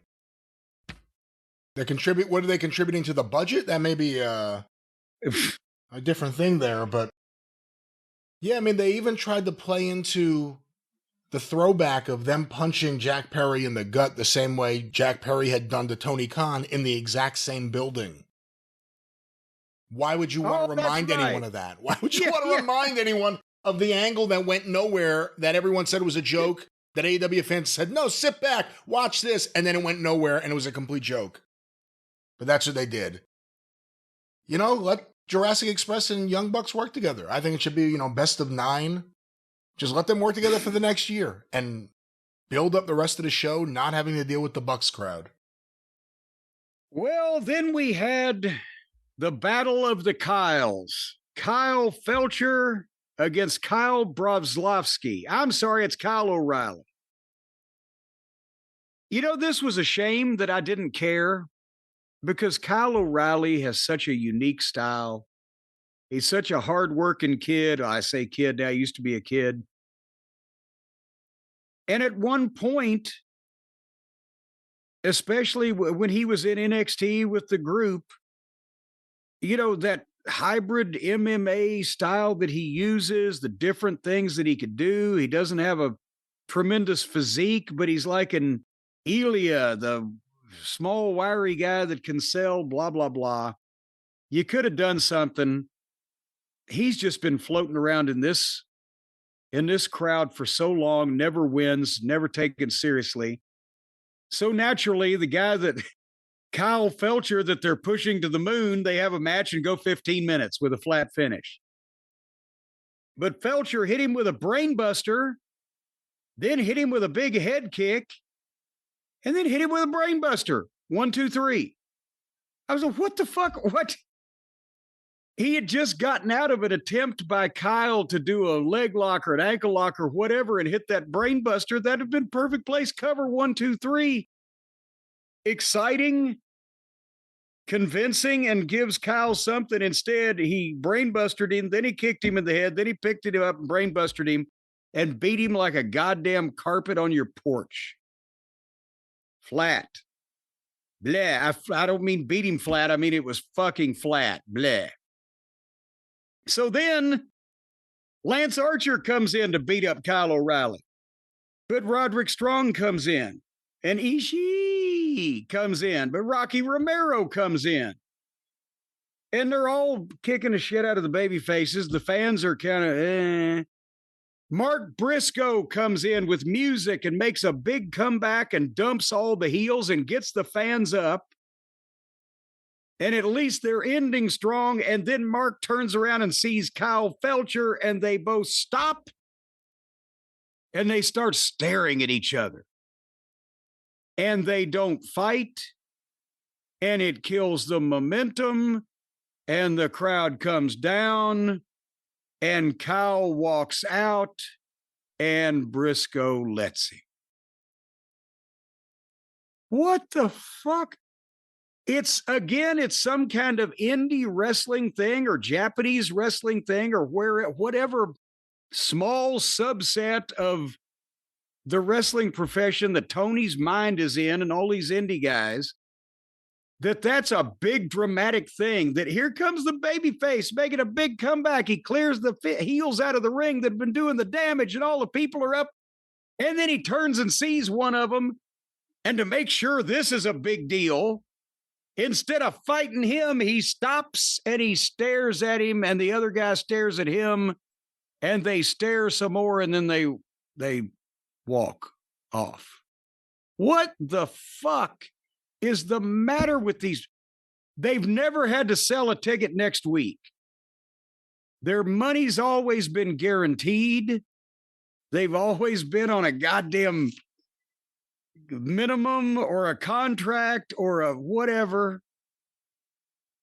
And they think this is somehow dramatic. Is that what I'm gathering from this, Brian? Is this a Japanese thing or an indie wrestling thing? Oh, I don't know. It's not a good thing or a logical thing. I don't know where it disseminates from. Well, speaking of insemination, up next was the TBS title with Lacey Lane challenging Mercedes Moon. Should Lacey Lane team with JC Jane? JC and Lacey, or Lane and Jane? Swear to God. Go down. Every fucking name in women's wrestling sounds like they're auditioning for porn. Remember we did that segment. We should do another one of those. They got a whole bunch of new names now. Developmental porn star. I guess it is time for another round, maybe. Okay. So after about 10 minutes, thank God it didn't go longer than that, they made Pat O'Connor spin in his grave, reversing roll-ups, trying to reverse roll-ups, and Mercedes came out and hit that mess of a finish that she does. 1, 2, 3. I watched it again in slow motion. I can still not tell not only what damage it's supposed to do, but even how the person is supposed to take it, because everybody takes it a different way and she does it a different way. But a legitimate booker, regardless of how much of a disappointment Mercedes Moan has been to business and to the program and everything else for the money she was paid and the attention that she apparently believes she warrants, a legitimate booker would go to her and say 4 short, simple words that would need to be followed. Find a new finish. I can't believe that nobody feels that they have the cachet in the industry, including the goddamn guy that's paying her millions of dollars, that they can go up to her and say, find a new finish. Find a new fucking finish. All righty then. Would you like to talk about the Double Jeopardy Eliminator match, Brian? Let's talk about the Double Jeopardy Eliminator match. A lot of guys, a lot of Callis family. Let's get to it. Well, here was the stipulation. Now it's Bandito and Burger King under their team name of Brodildo. And they are facing, from the Don Callis family, Oblada, the world's laziest wrestler, and our friend Take a Shit. And the stipulations are, if Brody or Bandito win the fall, then they get a unified title shot against Okada. But if Okada and Take win, then they get a tag team title match with Bandito and the other fella. And I'm sorry, Okada makes a propofol addict look like a meth head. There's complete disinterest. There's no effort. It's almost like he's being drugged and held hostage against his will, and he's sleepwalking through this shit. And at 2 minutes into the match, Bandito threw a drop kick, landed, hurt his arm, and tagged out, and never got in till the finish. Then he was fine, but I don't know what's going on with this guy. The Japanese fellas do the same shit that everybody else does. Brody King tries to do shit that a guy 100 pounds lighter than him should do. They finally cold tag. But Bandito made a comeback. The arm, as I said, seemed okay, but the comeback was sloppy. The finish was a mess because it was an extended 4-way back and forth with no flow. The fans were sitting on their hands. Neither team, in my opinion, knows how to be a team. There were no tags. The referee was staring at everything. At that point, it's just moves. Who's the faces? Who's the heels? You know, because you can recognize the people, but you can't tell because of the work. And then Bandito goes for that stupid flippy German suplex where the guy has to bend over like he's preparing to be butt-fucked in prison, hanging onto the top rope, and he flips over the guy, then back over, and then Germans him. but he couldn't do it because of his bad arm or whatever the fuck. And he landed and turned his back on his opponent so obviously so that Take could jump up and give him a reverse Hurricane Rana. But then he went for a knee. But he, as Take was going to run out of the corner to knee the guy, Okada was supposed to jump up and tag his partner. But Okada was late. So Take had to start running, stop, back up into the corner, get tagged, then start again, and then realize he'd been tagged and then stop. And Okada got in and clothesline Bandito 1, 2, 3. So now Tony has put this lazy louse over his tag team champions when at least the people like the tag team champions. They like Bandito and Brody King. I would have Okada for his money. I would have him out doing verifiable road work every morning at 6 o'clock. Put one of those goddamn Apple watches on him to make sure he gets his steps in. I would crack down on that lazy, indifferent, uninterested, unmotivated son of a bitch and make him earn every single penny of his fucking money. Because he has taken a spot that other guys are working their asses off for. And whether you like any of these guys or not, at least the people who are working hard and have some talent should be rewarded over this fucking waste of flesh just because Tony has a goddamn hard on for what the guy used to be able to do 10 years ago. I'll move on. Yeah, and I'm sick already of the long-term build to Takeshita and Okada finally coming to blows. Like, they're going to stare at each other again next week. I know they are, Brian. They do it in the promos. They do it in the ring. It's the same thing, and it just never goes anywhere. If you were mad at somebody, why would you just get up in their face and stare at them without saying something? Doesn't that kind of go along with it when you're in somebody's face, you're about to have a fight with? I'm motherfucker, fuck you, you fucking fuck. They just look at each other with wide eyes and strange expressions. Yeah, like Larry David would sometimes do on Curb Your Enthusiasm with like funny music playing behind it. Like you can't take it seriously because no one behaves like that, but that is the modern day Don Callis. Someone called the Don Callis family. I saw this in the Kota Cornette Facebook group the other day. The Who World Order. The Who World Order. Everyone's in there except Andrade, who conveniently disappeared off TV a week after his big debut and attack on Kenny Omega. We'll have developing updates on that. There may be a story there. Yeah, there may be something there. Just a little tale to tell that a wee little bird might tell. A tale with cause. So then tell it with cause, baby. Cause the next match was Pockets and Pac. 2 hours and 15 minutes into the show, and we get the company mascot against the returning Pac. And I wrote, numbers will plummet, because this was a 2.5 hour show. With that haircut, Pac now looks like midget General Zod on steroids.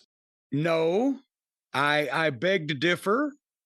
I think General Zod on steroids would be a fine-looking man. I think that Pac now, with the short hair and the lighter look, with the haircut and beard, it makes him look like Eric Young and Austin Aries had a baby. Huh. Okay. See there? I'll stick with General Zod. Now, I'm telling you, facially, he's Eric Young. Hair-wise, he's Austin Aries. And body-wise is 1982 Billy Jack Haynes. Jesus Christ, is he ripped. Well, but that's the thing. He's ripped. He's lost weight and gotten ripped. He's actually lighter, I believe. And he's in incredible shape, but the haircut, you can tell now he looks the same as all the rest of them. Come to me, son of Jarrell. But no, he looks shorter. That's what I said. I Shorter? said midget General Zod on steroids. But yeah, that's the thing. He looks like a shorter child, at least with the long hair that he would flip down through his and look through, in front of his face. It was just something, but he looks like a young guy with regular hair now, but hell of a body. Did you see their promo earlier in the night? The Death Riders, minus Moxley, did a promo. I've passed that out of my memory. Oh, it was so embarrassing. You should have seen it because they're all standing there trying to look bad. And clearly they've rehearsed who comes in when.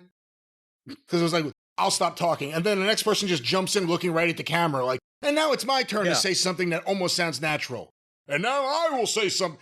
It was bad. Daniel Garcia is so bad at these kind of things, but that was building up this match here. Well, this match needed some building. Because it looked like Dynamite Kid wrestling a guy from Starbucks. Again, this fucking guy has been off for 6 months with an injury or whatever, but he comes back. And he's in incredible physical shape, hair choices aside. He has to go 15 minutes with the mascot? What the fuck? How do they think anybody is going to get over? And then, not only that, to be quite honest, he got beat. They put the mascot, this little buggy whip armed fucking nebbish, beats Pac, looking like a goddamn badass. The finish was Pac rolled out and crawled away. He was crawling away from Pockets, trying to avoid, please don't hurt me anymore, Mr. Pockets. And they go into the stands to this exact place where then suddenly Pac gives Pockets a tombstone on the bleachers, on the risers. One would think that would be the end of Pockets, but no. Pac tries to go back to the ring, but he looks down and Darby Allin behind him has chained his ankle to the railing of the risers. So Pockets manages to get back to the ring, and finally Pac breaks the chain, beats the count, gets in at 9, and Pockets rolled him up and beat him 1, 2, 3. His first TV match in 6 months, and he gets beat by a joke. And they wonder. So then, Brian, before we get, because now we're past 10:30, they're in an overrun of their half-hour overrun. But any comments on this athletic contest before we get to the exchange of munitions? I certainly didn't think Pac would beat Orange Cassidy because Tony Khan's the booker. A surprise finish. You never expect handcuffs.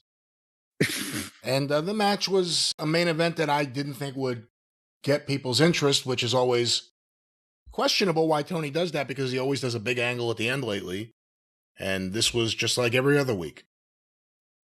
So after they have given us an extra half hour of show and they put the mascot in the main event to run off the viewers, and they've gone into an overrun, so Impractical Joker's now number is in jeopardy, Pac goes after Darby over by the announce desk, and Darby, the announcers never even got to call it because it looked like he sprayed what would be pepper spray or mace or something in Pac's face. And the announcers started to cough and like, but they didn't have time to even tell you, oh my God, he's used mace on the guy. Here comes Wheeler Useless, and he gets thrown over the desk, and Darby pulls out a taser. A taser, and he's crackling, crackle. And he's threatening Garcia and Claudio. And with the taser, after he's used the mace, I mean, what kind of army surplus store is he shopping in? Moxley gets out there and joins the party with Marina Schaefer, and Darby runs away out to the back with the heels following him. And as they start to come up on him, they get a shot of Darby. He's got a Molotov cocktail. He's dropped the mace, he's foregone the taser, and he's gone straight to a Molotov cocktail. For the young folks out in the audience, that means he has a glass bottle or container filled with a flammable liquid with a piece of cloth or other type of wick sticking out of the neck of the bottle that he's about to light with a lighter that he will then throw at the boozer and the four horsemen and set them on fire. But security tackles him before he can light it. And I swear to this, we were foiled. We were that close. I almost got to see the Death Riders burn to death those goddamn security guards. Well, but now we don't really know that it will hurt because he flamethrowered Moxley the other week, and Moxley was back out several days later on TV, wasn't even limping or with a Band-Aid. But 20 security people and referees come into the middle of this thing, but all of them go to block off the heels and kick them all out and scream at them while one security guy is on top of Darby, holding him immobile on the ground, the baby face. No wonder he needs the goddamn Molotov cocktail and a taser and a fucking mace. Because one security guy has him down on the ground stretching him. That's why Jack Perry needed that knife. That's the way the show little guys at AEW need any weapon they can get, and Tony seems to allow it. And boy, they know where to shop. Can we cover this program as anything other than a parody at this point? Isn't it just now? It's just a parody, a bunch of guys who were frustrated because they were too young to get on the original Jackass. And now they're just playing wrestling. Molotov cocktails and they wonder why the announcers, that nobody believes the announcers. And everybody says the announcers are the shits and the announcers can't sell anything because they have to talk about this shit like it's really fucking happening. And they sound like morons. And of course, that's Mother Nature's plan when we're talking about Sockface, but yeah, if he had done it too, if he had thrown it at Mox, they were still like near the fans. It would have lit the fans on fire. It would have gone into the stands and lit the whole building on fire. Darby would have killed the audience to get to Jon Moxley. And instead of just the ratings to get to Jon Moxley. But it's just ludicrous at this point. And, you know, the roster is dropping from injuries because they can't stop trying to top everything everybody else has ever done. The more risks you take, the more times it backfires. The segments run into each other and they're so incomprehensible now. They break a table, they break 5 tables. The excess and the just cloudy booking where nothing makes sense by the time you come to the end of something because so many people have joined in. And the lack of any coherent focus on getting any talent over. I think we need to cover it as they're trying to be a shit show. And this is an intentional parody. I mean, how far are they going to go with this Darby stuff too? Like, I saw someone raise the argument, it may have been the Cult of Cornette Facebook group, like, if I was a kid, I would have thought it was cool that some guy came out with a flamethrower. It's like, all right, well, there aren't too many kids watching the fucking show. You would start with that. And secondly, again, it's wrestling. I mean, yeah, if I was a kid, I would have popped if someone drove a Jeep right through the middle of the ring while a match was happening. There's no logic or reason to it. The fact that Darby, in the span of like 2 weeks, had a flamethrower, handcuffs, mace, a taser, cocktail, and a Molotov cocktail. He got tackled. By the way, signed the security guard. That guy gave Darby a fucking spear. Darby went down. But yeah, this isn't very good. And, you know, what are you supposed to do? They already did the coffin match. This is all this shit is the build to the I quit match. It's causing the fans to quit. And they do it at the end of the show so the fans don't even see it. They know, they see the ratings. No one's staying around till the end to see Orange Pockets, I was about to call them. Orange Pockets versus Pac. And they buried this angle there where it'll mean the least. But if they'd have just had some kind of finish where Pac could have picked pockets. Maybe he just picks pockets. Well, that was AEW Dynamite. It feels like they're picking our pocket, a pickpocket edition. You know what I'd like to pick for them, don't you, Brian? No. Another line of work. I would love for the people in AEW to get in any other line of work except someone or one that I have given blood, sweat, and tears to, and hate to see have the boots put to it. I think they need to figure out, should they sell munitions, perhaps? Should Darby Allin start an online business where he can market munitions and weapons to all the war-ravaged countries around the world? He can sell a boxed Molotov cocktails. Maybe a box of 8 could be cheaper than just one. Whatever. I'm spitballing here. Well, for this specific example, knowing where I think you're going, I don't know if we should suggest that idea, but maybe Darby can get into some other business like creating stuffed animals for children or something that isn't dangerous in any way where we don't have to worry about any restrictions on that business. And he needs a helping hand, that is, for his business. And he needs a hand. He needs a hand to help. Don't we all? And of course, ladies and gentlemen, our friends at Shopify. Shopify is where we're going with that because Shopify could help Darby Allin. And I agree with you. Shopify could take Darby Allin's incoherent ravings and rantings of a madman, and they could put them into a coherent business plan that could be successful for all parties. Now, let's say Darby Allin decided, like you mentioned, that he wanted to make cute stuffed animals for children. And you find out when you get them, and you make money with them that way, and then you find out when you get them that for the adults, you can tear the head off the stuffed animal or bunny rabbit or whatever, and there's a wick, and it contains flammable material, and you can turn that son of a bitch into a Molotov cocktail. Let's not do that. We don't want to.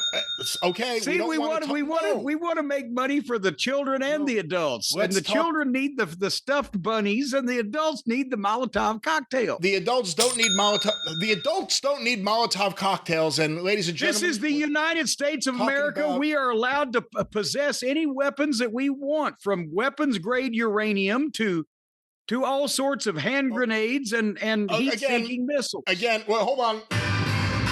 Oh, you hear that? That's dramatic. That means we need to get back on. That's dramatic. Well, Shopify can help you folks get started with your own business and commercial property idea, because Shopify is the commerce platform behind millions of businesses around the world. 10% of all e-commerce in the United States.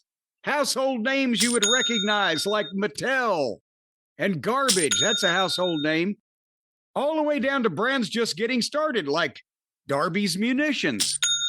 From your design studio, content creation, marketing team, a commerce expert, social media campaign, Shopify can do it all for you, and they can make you money in the process. And all you have to do to turn your big business idea into cha-ching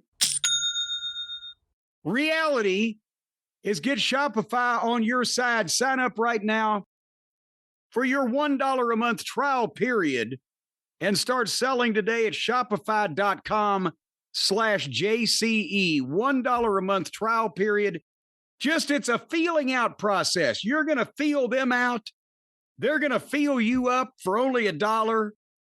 Hey, you're the cheapest date out there. And then if you like each other and you want to get together and make Molotov cocktail history, not that. Shopify.com/JCE. Again, for safe, non-flammable business products, and of course, a fiery team behind you, Shopify. Oh, big drama, Shopify.com/JCE. Well, speaking of drama, before we talk about the the final showdown here with the ratings information, such as they are between NXT and AEW. Brian, what in the world is going on at the inflammable world of the Arcadian Vanguard Network this fine week? Another fine week, or so they say. Check out all the shows on Twitter at Superpodcast or on Facebook, facebook.com/Arcadian Vanguard. Of course, each and every day, the wrestling news. It's there for you. It's there for all of you for free. TheWrestlingNews.com directly or wherever you find your favorite podcast, the Morning Wrestling Newscast. No clickbait, no paywall, just the wrestling news. Jason's been telling me I go through these It's pretty there fast. for all of you. It's there for all of you. That's right. From the top of your head to the tip of your toes. I'm trying not to go too fast here. Jace tells me I go too fast as I go through these things. Of course, Stick to Wrestling with John McAdam, McAdamPod.com, and Shut Up and Wrestle with Brian Solomon, SUAWPod.com, wherever you find your favorite podcast, and the 605 Super Podcast, The Mothership!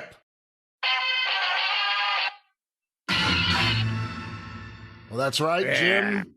Go through the archive, 605pod.com. Every episode is there for free to download. The Mothership. All righty. Well, do we have the information such as it is being given to us, the new ratings configurations for this head-to-head showdown on Tuesday night? I got a piece of paper here. I'm going to jot these things down. Elucidate us, Mr. Last, on who won this battle and why. All right, Jim. Well, we do indeed have the numbers, and I guess we'll do two sets of ratings here because it's NXT and AEW. NXT's at home on Tuesdays. AEW is a visitor. So why don't we go to NXT first? Well, let's do that. NXT on CW, Tuesday, October 7th, 2025, from 8 to 10 p.m., on average, watched by 625,000 viewers. Boy, howdy. And that, I guess maybe you'll be able to tell us in a second if that's up or down from the previous week, but that is a roundabout or a little bit better than AEW has been doing on Wednesday nights. So where does this stand in the NXT trailing average or whatever? Is this better or worse than they have been doing with the previous rating system? Well, again, it's hard to say how you can compare one to the other because this is now week 2 or 3 for NXT not having the old rating system. The trailing 4-week average is 668, but obviously the 4 weeks incorporate both ways. Last week, 572. So this is up 9%. Jeez. Okay, so they gained over 50,000 people because of their big showdown event. Even with the new measurement style, is what I'm saying. And with NXT, we don't have quarter hours, we have half hours. And these were compiled by WrestleNomics. So these are only the half-hour breakdowns. So we'll have to see how this affected AEW one way or the other. Half hour 1, 8 to 8:30 p.m. A recap. The Hardy Boys versus Dark State with an ad break. The post-match with Team 3D. Isn't that funny? They're only allowed to be called Dudley Boys in WWE, and they're doing something with TNA. They still can't call themselves Dudley Boys. Team NXT versus Team TNA women's elimination match start. 699,000 viewers. Yikes. So that was significantly above what their average turned out to be. Is this going to be a deal where they turned in big and then zone out through the show like AEW, or did they have peaks and valleys here? And by the way, 163 in the key demo approximately. Segment 2 or half hour 2, 8:30 to 9 p.m. Continuation of the women's elimination match. Ad break times 2 and picture-in-picture one time. The Ava Santino Marella backstage angle. Oh, thank God I didn't see that. 672,000 viewers. Pretty consistent there. Not a big drop. 27,000 people. 150 in the key demo. The big 9 o'clock hour, 9 to 9:30 p.m. The Ethan Page versus Mustafa Ali match with picture-in-picture. El Hijo del Dr. Wagner Jr. and Lexis King and Tavon Heights backstage angle. An ad break. JC Jane and Jada Parker and Lola Weiss and Sal Rucka and Zarya and Blake Monroe's backstage angle, followed by an ad break. 622,000 viewers. Holds on to 150 in the key demo. I hate that because they lost 50,000 people, but nobody in that age group is what you're saying. They're trying to tell us here. Isn't that interesting? But I hate that Ali and Paige lost viewers since that was the only thing worth watching all night from either channel. Well, it came after that Ava Santino Marella segment in the previous one. But let's go now, Jim. The kiss of death. 9:30 to 10 p.m. Team NXT versus Team TNA men's elimination match with picture-in-picture, plus Ava and Santino backstage angle. 640,000 viewers, 177 in the key demo. Good Lord. So the lowest rated not quarter hour, but the lowest rated 30-minute segment is the one that contained the best match. That's a shame. But that gives us, this is different mathematics because we got 699, 672, 622, and 640. That would not work out to a 625,000 average. How is this happening? I do not know. That is what the information here is. So I can't tell you anything other than that. Yeah, but we're starting to get all kinds of suspect numbering over. What are the numbers over on the other side of the street? Well, Jim, let's talk about AEW Dynamite on TBS as usual on Tuesday, October 7th, 2025, 8 to 10 p.m. Now, they ran past that. They ran to, what, 10:30? Again? Yeah, they're at 10:35. Yeah, they're running. Every show's now 2.5 hours. It's been the last few weeks. On average, watched by 321,000 viewers. Ouch.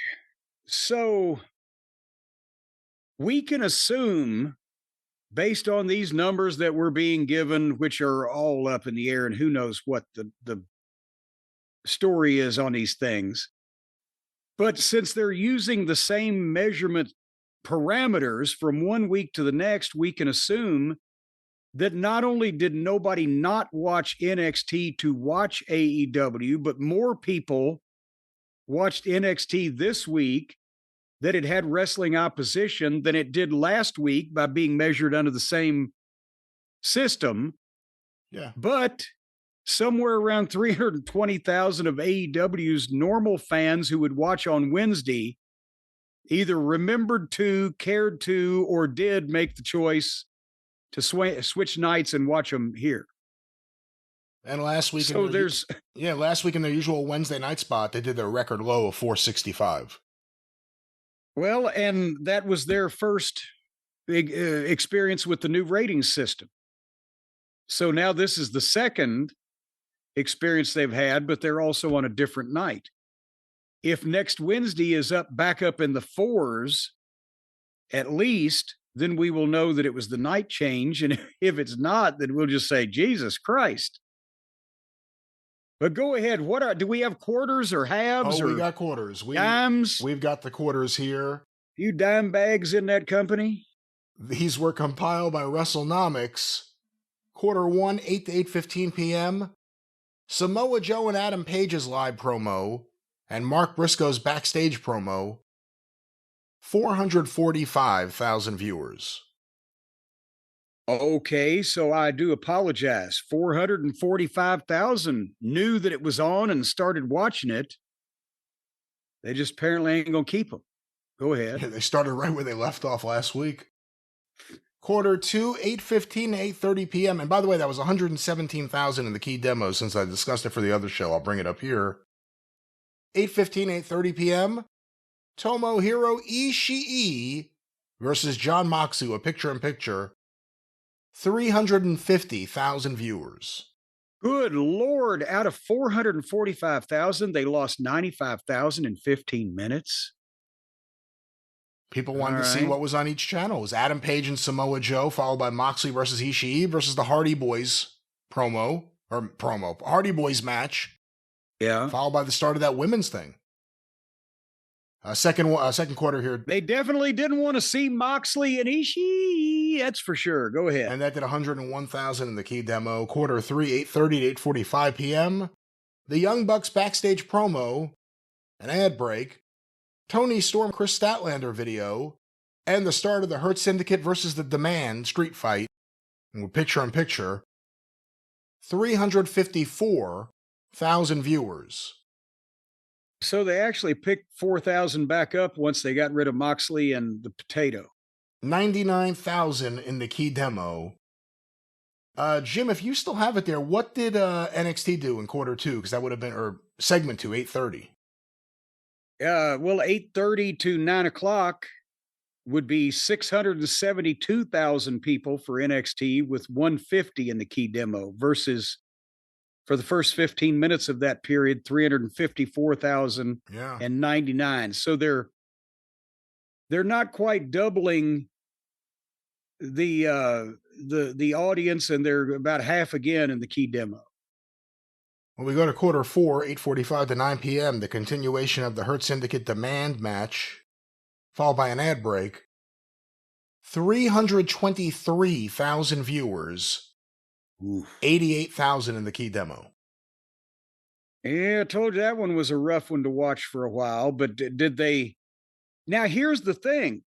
At 9 o'clock, it appears that NXT loses a significant portion because even though we've only got the half hours, when we go to the third half hour, they go down from 672 to 622. Does that mean that AEW got a big pickup in quarter 5 at 9 o'clock? Well, they do call it the big 9 o'clock hour. Jim, 9 to 9:15 p.m., quarter 5. The Don Callis backstage promo.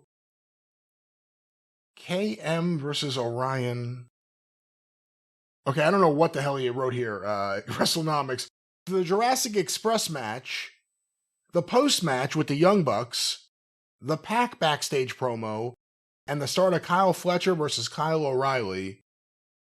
321,000 viewers. Ouch. 107 in the key demo. Okay, they lost 1,000 people, but they gained 19,000 in that particular age group. I'm smelling stinky fish all over the place here these days. Well, Jim, that stink will continue into quarter 6, 9:15 to 9:30 p.m.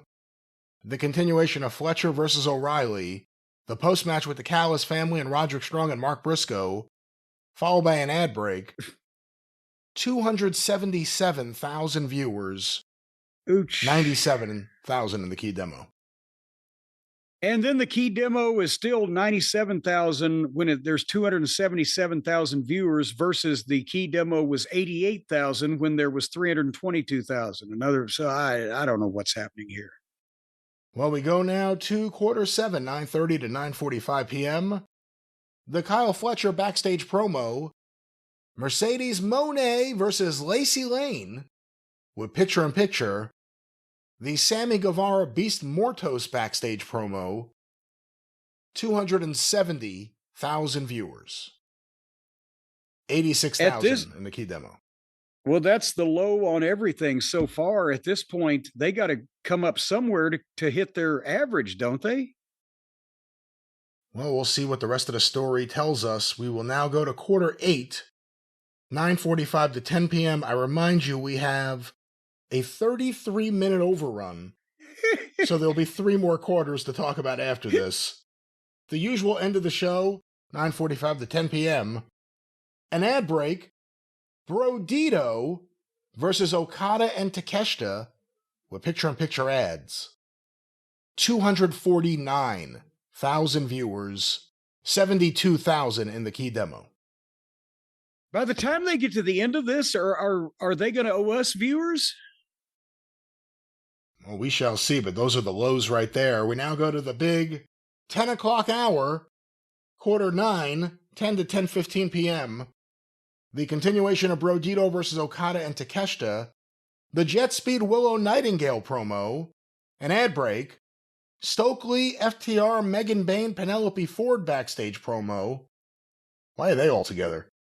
Brodito's backstage promo, And the start of Orange Cassidy versus Pac, 325,000 viewers, 77,000 in the key demo. Okay, wait a minute. So it was, as I recall, Impractical Jokers was listed as the program afterwards at 10:30 to 11. We're still at 10 o'clock here. But how did people turn off NXT and go here? And not even a large amount. I mean, less than 100,000. Did 80,000 people say, hey, I'm going to go see what's going on over there? Okay, now I'm sorry, I forgot about that point, because that is 76,000. But while they gained 76,000 people, they say they only gained 5,000 in the key demo. So, yeah, but that's okay. That saved them. That influx right there saved AEW from one of the most miserable numbers ever. What was 9:45 to 10 before? Or I'm sorry, what was 10:15 to 10:30 before we get to the overrun? We have two more quarters to discuss here. 10:15 to 10:30 p.m. Continuation of Orange Cassidy versus Pac, and the post-match with Darby Allin and the Death Riders, or at least the start of it. 301,000 viewers, 76,000 in the key demo. 3 minutes past that, 10:30 to 10:33. More of the post-match, 304,000 viewers, 77,000 in the key demo. Yeah, at least they got the last half hour. Because if you took that out, they wouldn't have been over 300,000 for an average if you took out those last 2 quarters and the overrun. Good night. It's a sad state of affairs. And I mean, who knows what the validity is of any of these numbers, but they're all being judged in the same fashion. And it didn't look good for Tony's Ponies. Well, that's about it, ain't it?